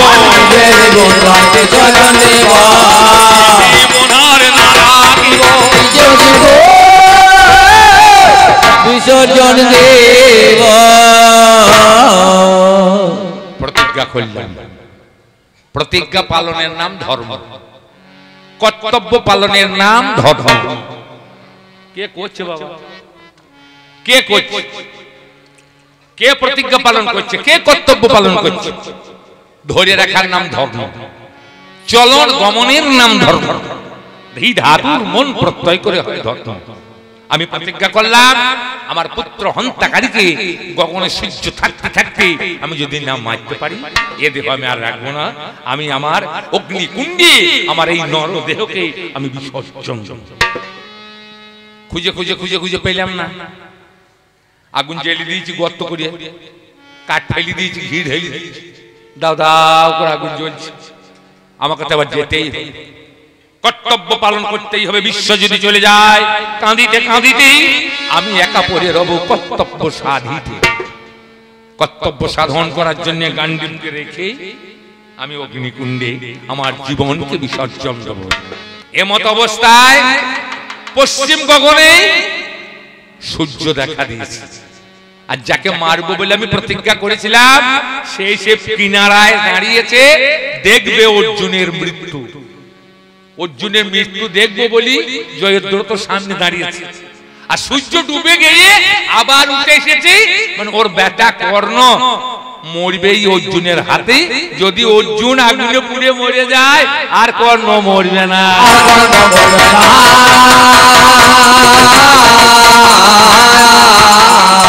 আরে কেউ মারতে পারবে না, আর কর্ণ মরবে না।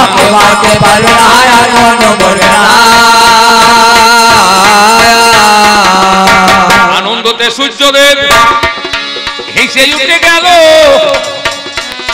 পশ্চিম দিগন্তে যেমন অস্তা চলে গেল, অর্জুন মরা দেখবো বলে আবার এলো ভাই। আমার সখা বলছে, অর্জুন তুমি আগুনে পড়ো নাই। ওই দেখো চার দণ্ড আছে বেলা, গান্ডীব খানা ধরে সম্মুখে জয়দ্রথ দাঁড়িয়ে যাচ্ছে। মারো তুমি। এখনো চার দণ্ড বেলা আছে, তুমি গান্ডীব ধরো, ধরে তোমার পুত্র হন্তাকারী জয়দ্রথকে মারো। আমি বললাম তাই তো, সূর্য তো আবার উঠেছে, তাহলে তো আমার এখন মরা যাবে না। মানে সূর্য থাকতে থাকতে মারবো বলেছেন, তাই সূর্য যতক্ষণ থাকবে ততক্ষণ আমি তো চেষ্টা করবো। গান্ডীব ধরে যেমন বাণ মেরেছি, অমনি জয়দ্রথের মাথাটা কাটা গেছে। আমার সখা বলছে, অর্জুন ও শিবের কাছে বর পেয়েছে, ওর মাথা যে মাটিতে কেটে ফেলবে, তার মাথাটাই উড়ে যাও।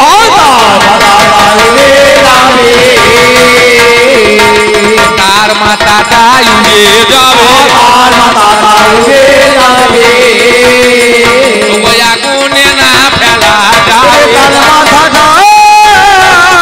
উড়ে যাবে। মাটিতে ফেলা হবে না, জলে ফেলা হবে না, আগুনে ফেলা হবে না। সখা এখন উপায় কি? তুমি যদি আগে বলতে তাহলে আমি কাটতাম না, ফেলবো কোথায়? এখন বানে বানে মাথা ঘুরে বেড়াইছে, আমি বান মারছি, মাথা ঘুরে বেড়াইছে, মাথা তো পড়বে হয় জলে, না হয় জলে, না হয় অনিলে, না হয় অনলে, না হয় জঙ্গলে, না হয় পাহাড়ে। বলে এক কাজ করো, ওকে বানে বানে ওর বাবা সিন্ধুরাজ তপস্যা করছে, ওর কোলে ফেলিয়ে দাও। ও এমন ছেলে কেন জন্ম দিয়েছে? ছেলে কার দোষে খারাপ হয়? অদাতা বংশ দোষণ, কর্ম দোষণ দারিদ্রতা, মাতৃ দোষণ শিশু রুগ্ন, পিতৃ দোষণ শিশু মূর্খতা। অদাতা হয় বংশের দোষে। বংশ যদি খারাপ হয়, সে যতই ধনী হোক, তার হাতের ফাঁক দিয়ে জল পড়বে না, 5 টাকা দান করতে পারবে না, 1 কাপ চাও দিতে পারবে না। অদাতা বংশ দোষণ, ওটা বংশের দোষ। আর যাদের বংশে দান করিয়ে গেছে সে মরিয়ে মরিয়ে উঠবে, যাক মান থাকুক প্রাণ। কর্মদোষে ন দারিদ্রতা, চাণক্য পণ্ডিত বলল, যে চাষি অলস্য ভরে বীজ নাহি বপন করে পক্ক শস্য পাইবে কেমন? ধান লাগাবে না, কাটতে গেলে তার কান কেটে নেবে তো, আগে ধান লাগাও তবে তো কাটতে যাবা।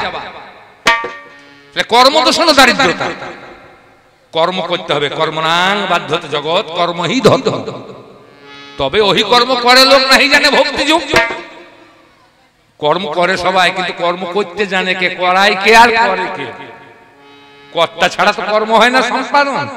সেই কর্তাকেই তো চিনল না লোক, এই কর্তাকে চেনার জন্যই কি ধর্মসভার আয়োজন। কবি, কীর্তন, বাউল, গান বাংলার নিজস্ব দান, বাংলার মানুষের থাকে সম্মান, তারা শিক্ষা পায়, তাই হলে এত মান চড়াচড়ে এই কবি, কীর্তন, বাউল ঘরে ঘরে, তাই কবি, কীর্তন, বাউলকে দেয় মান। তাহলে জানতে হবে, না জানলে তো হবে না, জানা না হলে তো হবে না, জানতে হবে। আমি ছিলাম কোথায়? আমি সরি চলে গেছি। কি বলছিলাম? ছেলে কার দোষে খারাপ হয়? কার দোষে হবে? মায়ের দোষে হয় ছেলের অজ্ঞা। মা গর্ভবতী যদি বাবাকে আদর করে তাহলে সেই ছেলে কি ভালো হইতে পারে? ৫ মাস গর্ভবতী হলে মার থাকবে না স্বামীর ঘরে। যদি না থাকে তো ছেলে ভালো হবে, আর যদি থাকে তাহলে গাল। মাতৃদোষণ শিশু রুগ্ন রোগা হয়, আর পিতৃদোষণ শিশু মূর্খতা। বাবার দোষে ছেলে মূর্খ হয় কেন? আমরা জাগতিক জগতে দেখতে পেয়েছি 4 প্রহরের রাত আর 4 প্রহরের দিন। খুব শিক্ষার জিনিস বাবা, খুব সূক্ষ্মাতি সূক্ষ্মভাবে বিচার করা আছে, ধরে নিতে হবে, ভুললে চলবে না, অন্য মনস্ক হলে চলবে না, তাহলে মাথায় ঢুকবে না। 4 প্রহরের রাত, 4 প্রহরের দিন। প্রথম প্রহরের রাত্রে বেলায় রাস্তায় কারা যায়? ঘরে ওটাও রাস্তা, বাইরে এটাও রাস্তা। ঘরেও নাম হয়, বাইরেও নাম হয়, এটাও রাস্তা সেটাও রাস্তা, এটাতেও চলে সেটাতেও চলে। তাহলে প্রথম প্রহরে মানুষ চলে। এই প্রথম প্রহরে যদি জন্ম নেয় কেউ তাহলে সে মানুষ হবে। দ্বিতীয় প্রহরে কারা চলে? চোর ডাকাত। দ্বিতীয় প্রহরে যদি বাবা সন্তান জন্ম দেয় সে সন্তান হবে চোর ডাকাতের স্বভাবের মতো। তৃতীয় প্রহরে কারা চলে? ভূত প্রেত। রাত্রি তৃতীয় প্রহরে। তাহলে তৃতীয় প্রহরে যদি বাবা সন্তান জন্ম দেয় তাহলে সেই ছেলে হবে ওই ভূতের মতো স্বভাব। আর চতুর্থ প্রহরের পথে কারা চলে? সাধু, গুরু, বৈষ্ণব। যদি চতুর্থ প্রহরে কেউ সন্তানের জন্ম দেয় তাহলে সে সন্তান হবে সাধু, গুরু, বৈষ্ণবের মতো স্বভাব। তাহলে বাবা দোষ আছে, ছেলের জন্ম দিতে ঠিক পারে নাই। আর পুত্র কন্যা সন্তান হয় কি করে? মা ঋতু স্নান করার পর থেকে যুগ্ম দিনে মিলন হলে হয় পুত্র সন্তান, আর অযুগ্ম দিনে মিলন হলে হয় কন্যা সন্তান। তাহলে এটা বাবার দোষ। পুত্র কন্যা বাবার দোষে হয়। বাবা যদি ভুলবশত অযুগ্ম দিনে মিলন হয় তাহলে কন্যা সন্তান হয়, আর যদি যুগ্ম দিনে মিলন হয় তাহলে অবশ্যই পুত্র সন্তান হবে। এটা রতি শাস্ত্রের বচন, এটা আমার কথা নয়। তাহলে বাবার দোষে ছেলে খারাপ হয়েছে, তাহলে বাবাকে সহ্য মারতে হবে। ওর বাবার কোলে ফেলিয়ে দাও, বাবা কোলে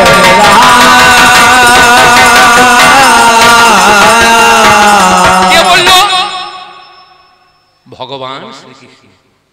বলে আমি ভগবান শ্রীকৃষ্ণের কথা শুনে বানে বানে কাটা মাথা পাঠাইয়ে দিলাম, বানে বানে কাটা মাথা পাঠাইয়ে দিলাম। ছিল সিন্ধু রাজা দেখিবারে পেলাম, সিন্ধু রাজা দেখিবারে পেলাম। ধ্যানে ছিল সিন্ধু রাজা দেখিবারে পেলাম, ধ্যানে ছিল সিন্ধু রাজা দেখিবারে পেলাম। এবার মাথা গিয়ে কোলে পড়ে, মাথা গিয়ে কোলে পড়ে, মাথা গিয়ে কোলে পড়ে, মাথা গিয়ে কোলে পড়ে, বাপরে বলে দিল মাথা গিয়ে কোলে পড়ে, বাপরে বলে দিল মাথা গিয়ে কোলে পড়ে। কাটা মাথা কোলে পড়িয়েছে, বাপরে বলি মাথাকে তুলে মাটিতে যেমন ফেলিয়েছে ওর মাথাটা উড়ে গিয়েছে। বাপ বেটায় পটল ডাঙা হয়েছে, মাথাটা উড়ে গেছে। আমি কি করবো বলুন তো? আমার দোষ? ফোন করেছে, ফোন ফোন আমার ছেলেকে মেরেছে।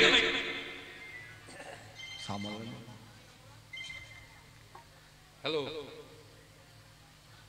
হ্যাঁ গান আছে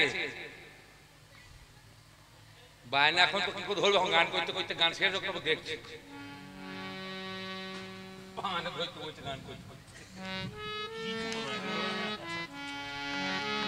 তাহলে কারো ছেলেকে যদি কেউ মারে, সে যদি তার প্রতিশোধ নেয়, ভগবান তাকে যদি নেওয়া করায়, আচ্ছা আমার ইচ্ছায় কিছু হয়?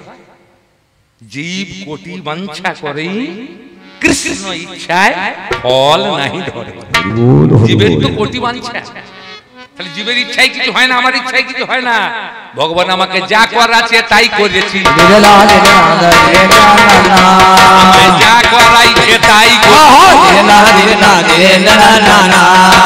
আমার ইচ্ছায়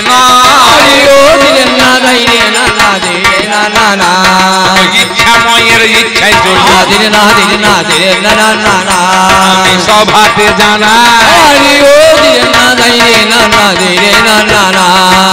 সকলে তোমার ইচ্ছা, ইচ্ছাময় প্রভু তুমি, তোমার কর্ম তুমি করো গো, লোকে বলে করি আমি। সকলই তোমার ইচ্ছা, ইচ্ছাময় প্রভু তুমি, তোমার কর্ম তুমি করো, লোকে বলে করি আমি। তাহলে তোমার ইচ্ছায় করো তুমি গো। এখন বিচার করা চাই, আমার হনু দাদা কারণে আমার দোষে দেয়। আমি লক্ষণকে বাঁচিয়ে দিলাম, আমি গন্ধমাদনে পর্বতে আনলাম।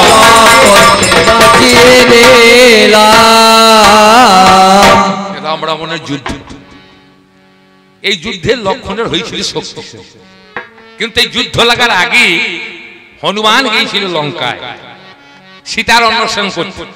বহু বাধা বিপত্তি, এই সমুদ্র পার হইতে সুরেশা রাক্ষসীর পেটে ঢুকে আংটি হারিয়ে, বহু ঘটনা আছে, বহু রামায়ণের কথা, অত কথা বলা যাবে না।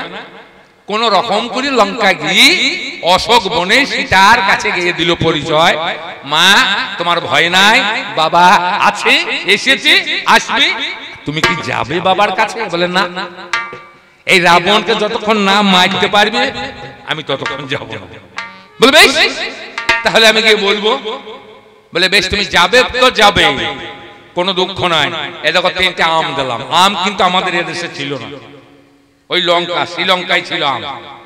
3টে আম, একটা তুমি খাবে, একটা তোমার কাকা ঠাকুরকে দেবে, একটা তোমার বাবা ঠাকুরকে দেবে। 3টে আম পেয়ে হনুমান একটা ভরি ফেলেছে মুখে। স্বভাব খুব খারাপ, খেয়ে খুব মিষ্টি লেগেছে। শালা আর একটা খাই, কোনটা খাবো? কাকার তো খাই। লক্ষণের দেওয়া আমটা খেয়ে ফেলিস, এটা খেয়েও শালা পরিতৃপ্ত হয় নাই। বলে একটা আম কাকাকে দেবো না, বাবাকে দেবো, এটাও খাই। এই যেমন খেতে গিয়েছে অমনি বুকে আঁটি লেগে গেছে, উপ উপ করতে লেগেছে, কথা বন্ধ হয়ে গেছে। আবার ছুটতে ছুটতে সীতার কাছে গিয়েছে, মা সর্বনাশ।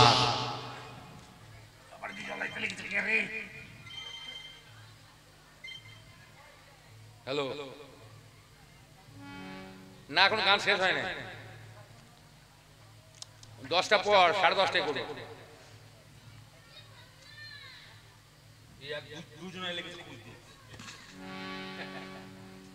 আমি পারবো না বললি কি হবে? আমাকে ছাড়বে, কবল নাই ছাড়েগা। বানের সময় অনেক কিছু মাল সব ভেসে যাচ্ছে, নদী কাদর বন্দর দুকুল ছাপিয়ে চলছে।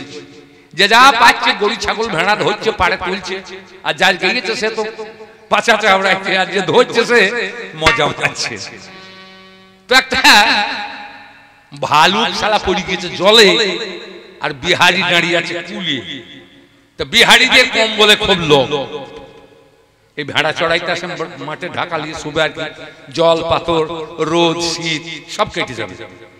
তা বলছে ভাইও ওই কুমলি, শালা পানিতে কুমলি।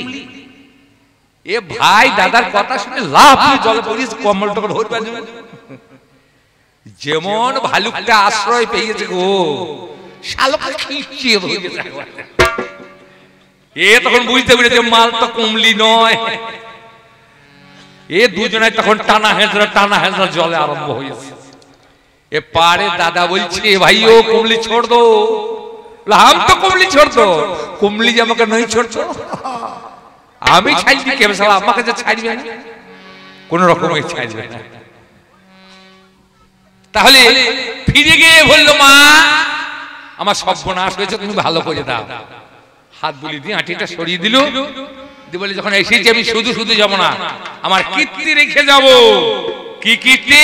আমি অশোক বনকে ভেঙে দেব, আমি লন্ড ভন্ডু করে যাব, অশোক বনকে ভেঙে দেব। অশোক বনে লন্ড ভন্ড আমার হনু দাদা করে,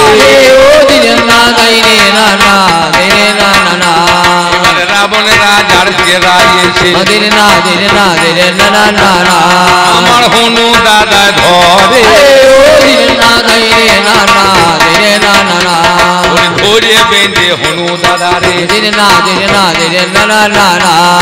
রাবণের কাছে গেল, বলে তোমায় শাস্তি দেব উপযুক্ত, এবারে শুনে চলো। বলে তুমি আমার মন ভেঙেছো কেন? বল বেশ করেছি। তুমি কি করবে? কি তোমাকে শাস্তি দেবো। বলে তুমি আমাকে শাস্তি দিয়ে কিচ্ছু করতে পারবে না। ওই যে অস্ত্র সিদ্ধি জানে, ও লেজ গুটুতে গুটুতে এমন লেজের মড়াই করিয়েছে গো, রাবণের সিংহাসন থেকে 10 গুণ উপরে বড় হইতে পারে। মণিমা লঘিমা ছোট হইতে পারে, আবার মুহূর্তের মধ্যে ধুলে তুমি মিশিয়ে যাচ্ছি। শালা ভারী ম্যাজিক শিখেছে তো। বলে তুমি কি কি করলে মরবে বলো তো হে? তা বলে আমাকে যদি মারতে হয় তাহলে আমার পাছা দিয়ে ইট বালি পাথর ঢুকিয়ে দাও, দিয়ে সিমেন্ট দিয়ে জাম করে দাও, আমি মরে যাবো। বলে সত্যি বলছিস? বলে হ্যাঁ। নদীর গাবাতে ফেলিয়ে ইট বালি পাথর সিমেন্ট মাখিয়ে শালা ভরি যায় আর শালা বেড়েই যায়। এ যত ভরছে ও তত বাড়ছে, মাল ভরতে কাজ সারা, আর মাল নাই। রাবণের কাছে খবর গেল হনু পেট ভরতে পারেনি। আমি বলে বলো কি? বলে হ্যাঁ। ও চলো তো দেখি। রাবণ এসে বললো কই দেখি কতটা বাকি আছে। আর হনু তো অস্ত্র সিদ্ধি জানে, সে বড় হইতে ওই মন্দির পেরিয়ে এ রাবণ পেছন দিকে দেখতে গেছে কতটা বাকি আছে। হনুমান বুঝতে পেরিয়ে অপান বায়ু ত্যাগ করেছে, তুম করে পেট দিয়ে দিয়েছে, আর একটা ইট তুম করে ছুটে গিয়ে রাবণের চোখে লেগে গিয়েছে।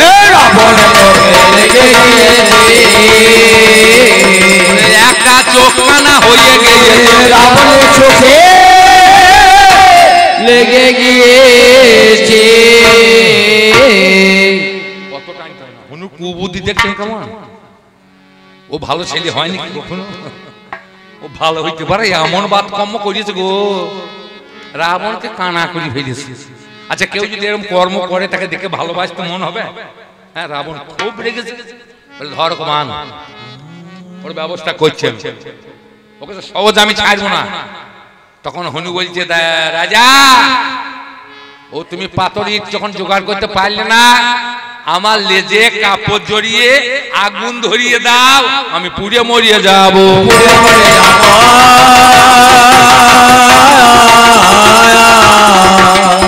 এবার হনুমানের কথা শুনি, রাবণ রাজা জানি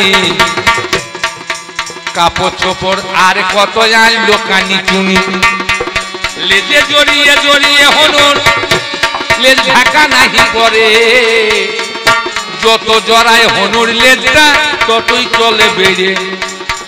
কাপড় পরিয়ে গেছে ঘরে গো, আর তো কাপড় নাই। ৭২,০০০ নারী রাবণের একটা দুটো নয়। ওই ৭২,০০০ নারী বলায় রাবণ আদেশ দিয়ে দিল, তোমরা কাপড় খোলো, ল্যাংটা হয়ে জলে চলে চলো। তারা কাপড় খুলে খুলে রেখে জলে নেমে যায়।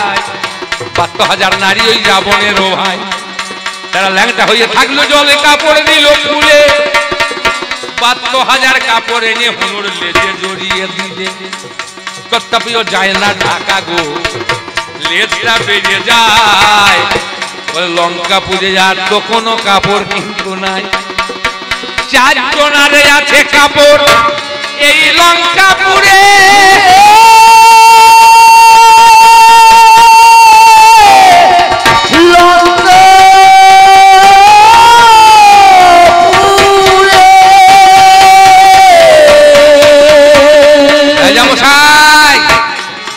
এই লঙ্কাতে কাপড় বলতে 4টে লোকের আছে, আর কারো কাপড় নাই। বলে কার কার? বলে সীতার আছে, বিভীষণের পত্নী সরমার আছে, আপনার পত্নী মন্দোদরীর আছে, আর আপনার আছে। এই 4খানি কাপড় বাকি গো, আর তো কাপড় নাই। বলুন কার কাপড় আনবো খুলে শুনিবারে যাই। বলুন সীতাটা আনবো, না সরমারটা আনবো, না মন্দোদরীটা আনবো, না আপনি খুলে ল্যাংটা হয়ে দেবেন? বলুন। রাবণ বলছে আর কাপড়ের নাই কো প্রয়োজন, সীতার কাপড় খুলে জানো আনো গো এখন। হনুমান শুনছে কানে, সীতা মা ল্যাংটা হবে কেন? লেজখানা গুটিয়ে নিল অতীব যতনে। বলে এই দেখো লেজ ছোট হয়ে গেছে, আর তো লেজ নাই, আর কাপড় দরকার নেই। তবে ঢালো ঢালো ঘি ঢালো গো, ওই লেজের ওই উপরে ঘি, কেরোসিন, পেট্রোল, ডিজেল দিল যত্ন করে। আগুন লাগিয়ে দিল লেজে, হনু ঘুরে বেড়ায় ভাই, ওরে চালে চালে ঘুরে বেড়ায় ওই আগুনের জ্বালায়। লেজখানাকে নিয়ে হনু ওই নদীর ধারে গেল। ওই ল্যাংটা নারী গলা বার করে ৭২,০০০ ছিল, তাদের মাথার উপর চাপিয়ে দিয়েছে। ওগো মহাশয়, এরা আগুনের জ্বালাতে ডুব মেরিয়ে দেয়, একবার ওঠে একবার ডোবে। হনুমান লেজ চাপিয়ে দেয়, এরা জল খেয়ে পেট ফেঁপে গেল, এদের থাকা হইল দায়। লেজের আগুনে নিভায় না গো, দাইয়ে পড়ে গেল। লঙ্কা দগ্ধ করতে গিয়ে হনুর সব পুড়ে গেল। মুখে ভরিয়েছে লেজটাই গো, মুখটা পুড়ে যায়। হাতে করিয়ে দদর মারে, আগুনে হাত পুড়েছে ভাই। পাইয়ে করিয়ে চেপা চেপি দদরা দদরি করে, তবুও হনু লেজের আগুন নিভাইতে না পারে। চেপে ধরিয়ে বসিয়েছে লেজে, পাছা পুড়ে গেল। ছুটে ছুটে মায়ের কাছে অমনি হনু গেল। কি গো ঝোলা ভরি গেছে নাকি? বলছি ঝোলা ভরি গেছে, এই মধ্যে পালাইছেন যে? কমিটি বলছে 11টা পর্যন্ত গান শুনবার লোক পালাইছে। ঝোলা ভরি গেছে মনে হয়, আর ধরার জায়গা নাই। এ কঠিন জিনিস বাবা, এ লোবো বললে হবে না, আর দেবো বললেও হবে না। দেবার মাল থাকা চাই তবে সে দেবে, আর নেবারও থলিয়ে ফাঁক থাকা চাই তবে ঢুকে দিবে। এ মাল সবাই নিতে পারবে না, সবাই দিতেও পারবে না। তাহলে হনুর লেজের আগুনে লেগে লঙ্কা পুড়ে গেল। লঙ্কা পুড়ে গেল,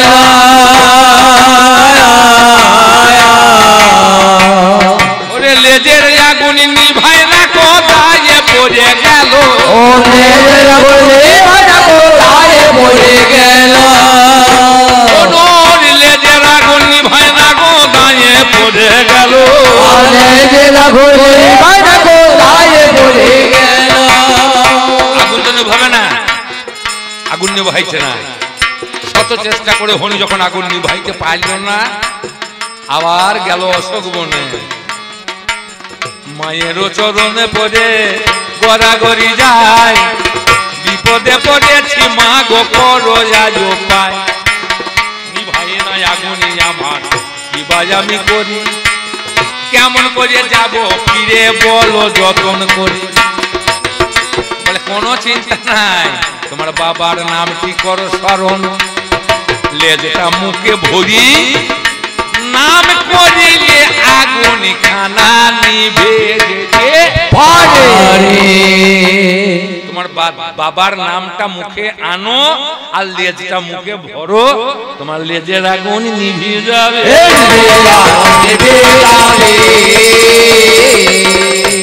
লেজের আগুন নিভে যাবে, তোমার বাবার নামটা নিতে হবে,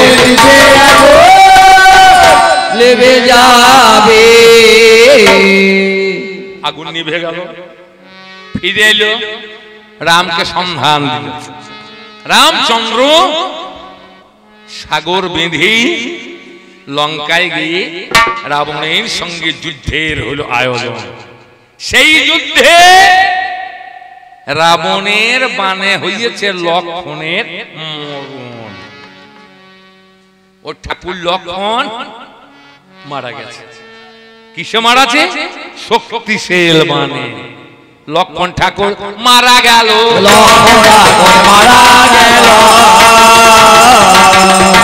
ওষুধ এনে দিল, মারা গেল। সুসেন বৈদ্য বললে বাঁচতে পারে, এর ওষুধ আছে, মৃত সঞ্জীবনী, বিশল্যকরণী, অস্থি সঞ্চারিণী, গন্ধমাদন পর্বত আছে ওষুধ। এই গন্ধমাদন পর্বতের ওষুধ যদি কেউ খেতে পারে বাবা, তাহলে তার মরণের হাত থেকে রেহাই হবেই হবেই। তবে জেনে খেতে হবে, তো না জেনে খেলে তো হবে না, জেনে খেতে হবে। জেনে যদি কেউ খেতে পারে সেই গন্ধমাদনের লতা পাতা, সেই রস, মৃত্যু থেকে রেহাই, তার মরণ হবে না। তবে কোন মরণ হবে না আর কোনখানে আছে এই রস আর বলা যাবে না। তবে একটা মরণ আটকাবে, ঘরই আছে গন্ধমাদন। হনুমান তো একটা গন্ধমাদন দেখেছে, দুটো করে গন্ধমাদন আছে। সেই গন্ধমাদনের রস যদি কেউ পান করে তার মৃত্যু থেকে সে রেহাই পাবেই পাবেই পাবে। গন্ধমাদন পর্বত আনছে, সূর্য উঠে গেছে, সূর্য উঠলে লক্ষণ বাঁচবে না। তাহলে কি হবে? বলে কে? বলে আমি ভানু। তুমি কে? আমি হনু। বলে খুব নামে মিল তো? বলে হ্যাঁ মিল আছে, এসো আমরা মিতালি পাঠাই।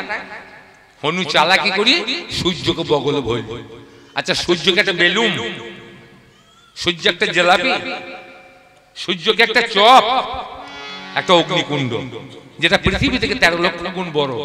তাহলে হনুমানের বগলটা কত বড়?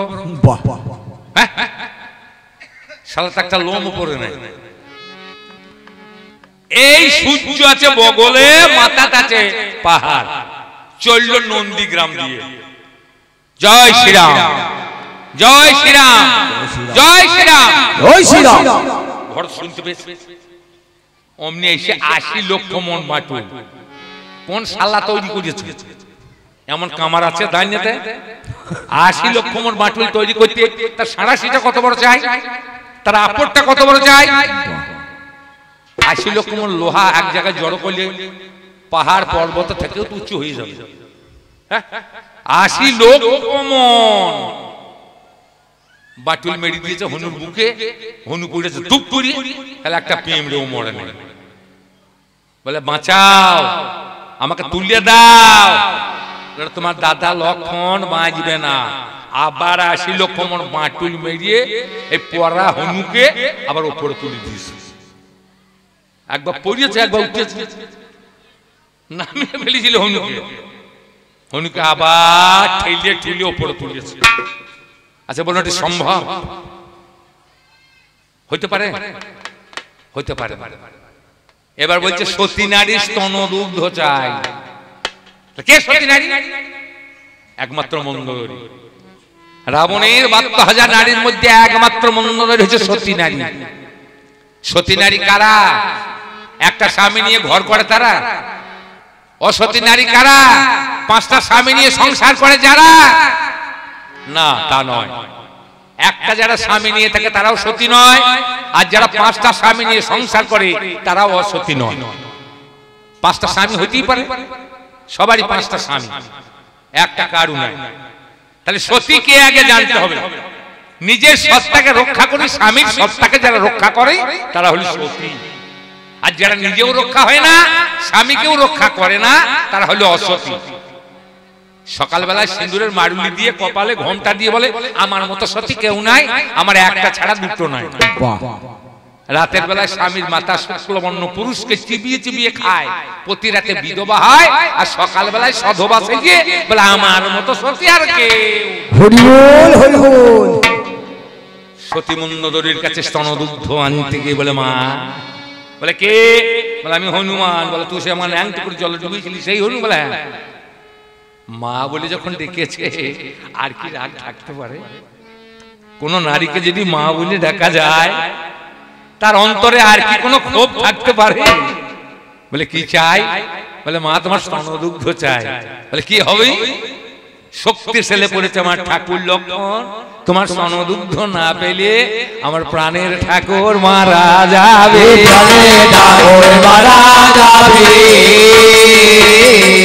আমার প্রাণের ঠাকুর মারা যাবে, মারা যাবে, তোমায় স্তনদুগ্ধ দিতে হবে, মারা যাবে। স্তনদুগ্ধ দিল, আনলো, ওষুধ বাঁচলো, খাইলো, লক্ষণ বাঁচলো। ঠিক আছে, ভালো কাজ করেছে, অন্যায় কিছু করে না। ঠাকুরকে বাঁচিয়ে দিয়েছে, ঠাকুর বেঁচে গিয়েছে, তাহলে চরম বাহাদুরি দেখিয়ে দিয়েছে। এইবার রাবণকে মারতে পারছে। তখন বিভীষণ বলছে রাবণের মৃত্যু বাণ আছে মন্দোদরীর কাছে, এই মৃত্যু বাণ যতক্ষণ না মারবে গায় রাবণের মরণ হবে না। তাহলে প্রত্যেক স্বামীর মৃত্যুবান প্রত্যেক স্ত্রীর কাছে আছে, এও চরমতম শিক্ষা বাবা। তাহলে আনবে কে? হনু বলছে আমি যাব। তাহলে মা বলে যা স্তনদুগ্ধ নিল, সেই মায়ের কাছে গিয়ে বলে মা গো তোমার বড় বিপদ। হনু ব্রাহ্মণের বেশ ধারণ করে গিয়ে বলল তোমার বিপদ, তোমার 1 লক্ষ পুত্র 100 লক্ষ নাতি, আজকে তোমার বংশে দিতে নাই আর বাতি, সবাই মারা গেছে রামের বাণে, তোমার স্বামীর হবে অমঙ্গল, তোমার বাণ কোথায় আছে দাও, আমি মন্ত্রপুত করে তোমার স্বামীর পরমায়ু বাড়িয়ে দেবো। বলে তাই? বলে হ্যাঁ। ছদ্মবেশে হনুমান ব্রাহ্মণের বেশ ধারণ করে মন্দোদরীর ঘরে গিয়ে রাবণের মৃত্যুবাণ নিল চেয়ে। মৃত্যুবাণ হাতে নিয়ে বলে মা আমি পুজো করবো কি দিয়ে? ফল নাই, ফুল নাই, নৈবেদ্য নাই, আমি তো শুধু শুধু পুজো করতে পারবো না, তুমি পুজোর উপকরণ গুলো আনো তবে তো আমি পুজো করবো। বলে তুমি বসো বাবা, আমি পুজোর উপকরণ আনি।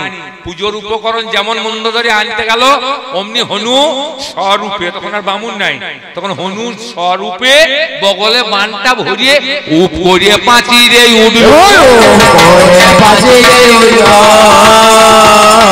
রাবণের মৃত্যু বানটা বগলে ভরল,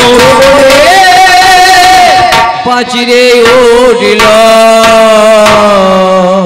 তাহলে যাকে মা বলে যার স্তনদুগ্ধ নিয়ে এলে, যা যে নারীকে তুমি উলঙ্গ করে জলে ডুবাইলে, সেই নারীকে মা বলে সম্বোধন করি তাকে বিধবা করার ব্যবস্থা তুমি করবে। তুমি ভক্ত ভালো, আমি জানি তুমি শ্রেষ্ঠ ভক্ত, তুমি রাম অবতারে রামের ভক্ত, রাম তোমার প্রভু, তুমি রামের দাস। তুমি যা করেছ দাদা গো, এগুলা ভক্তের কর্ম নয় দাদা।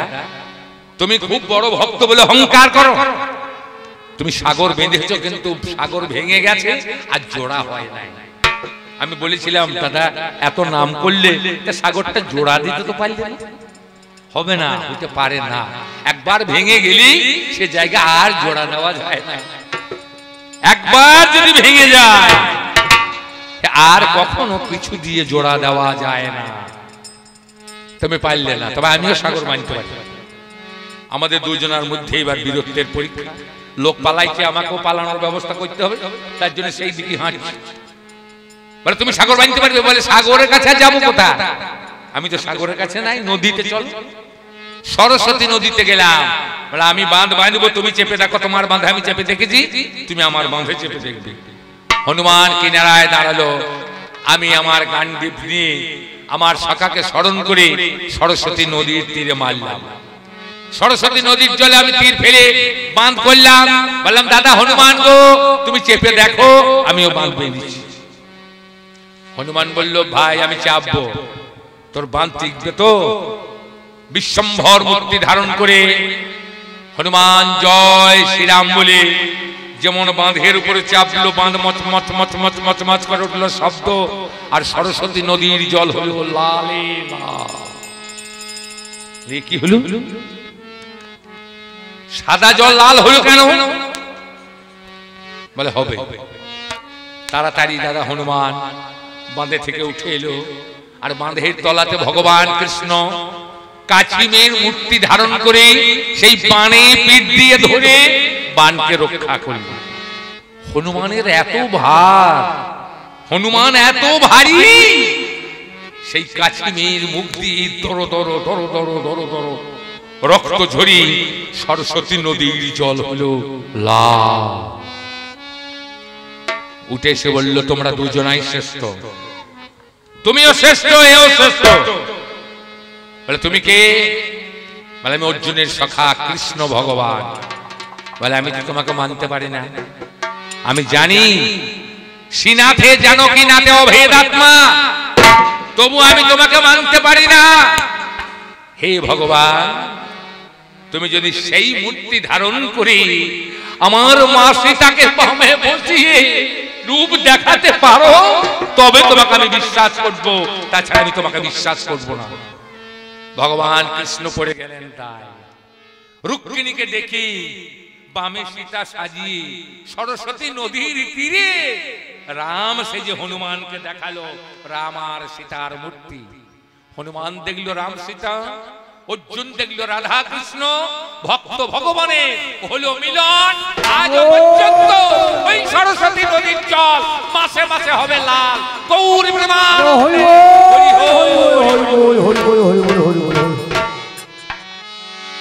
আজ ও 27 দিন পর পর ঘরের সরস্বতী নদীতে 12 বছর থেকে 42 বছর পর্যন্ত লাল জল দেখা দেয়। মাননীয় জনকোট, কবিগানের পরিসমাপ্তি নাই, কবিগানের জবনিকা নাই, যে যখন ওঠে আপন গতিতে ছোটে। 6 ঘন্টা গান অতিক্রান্ত, এবার ফাউ দিতে হবে। ফাউ কিছু লাগবে বাবা, ফাউ না দিলে ব্যবসা চলবে না। তবে কোম্পানির খুশি মতো দেয় তো, কোম্পানির খুশি মতো নিতে হবে। কোম্পানি যেটা দেবে সেটা নিতে হবে। আমি এটা নেবো না ওটা নেবো এ কথা বললে কিনতে হবে না, হবে তা তো হবে না। তবু আমরা জিজ্ঞাসা করি,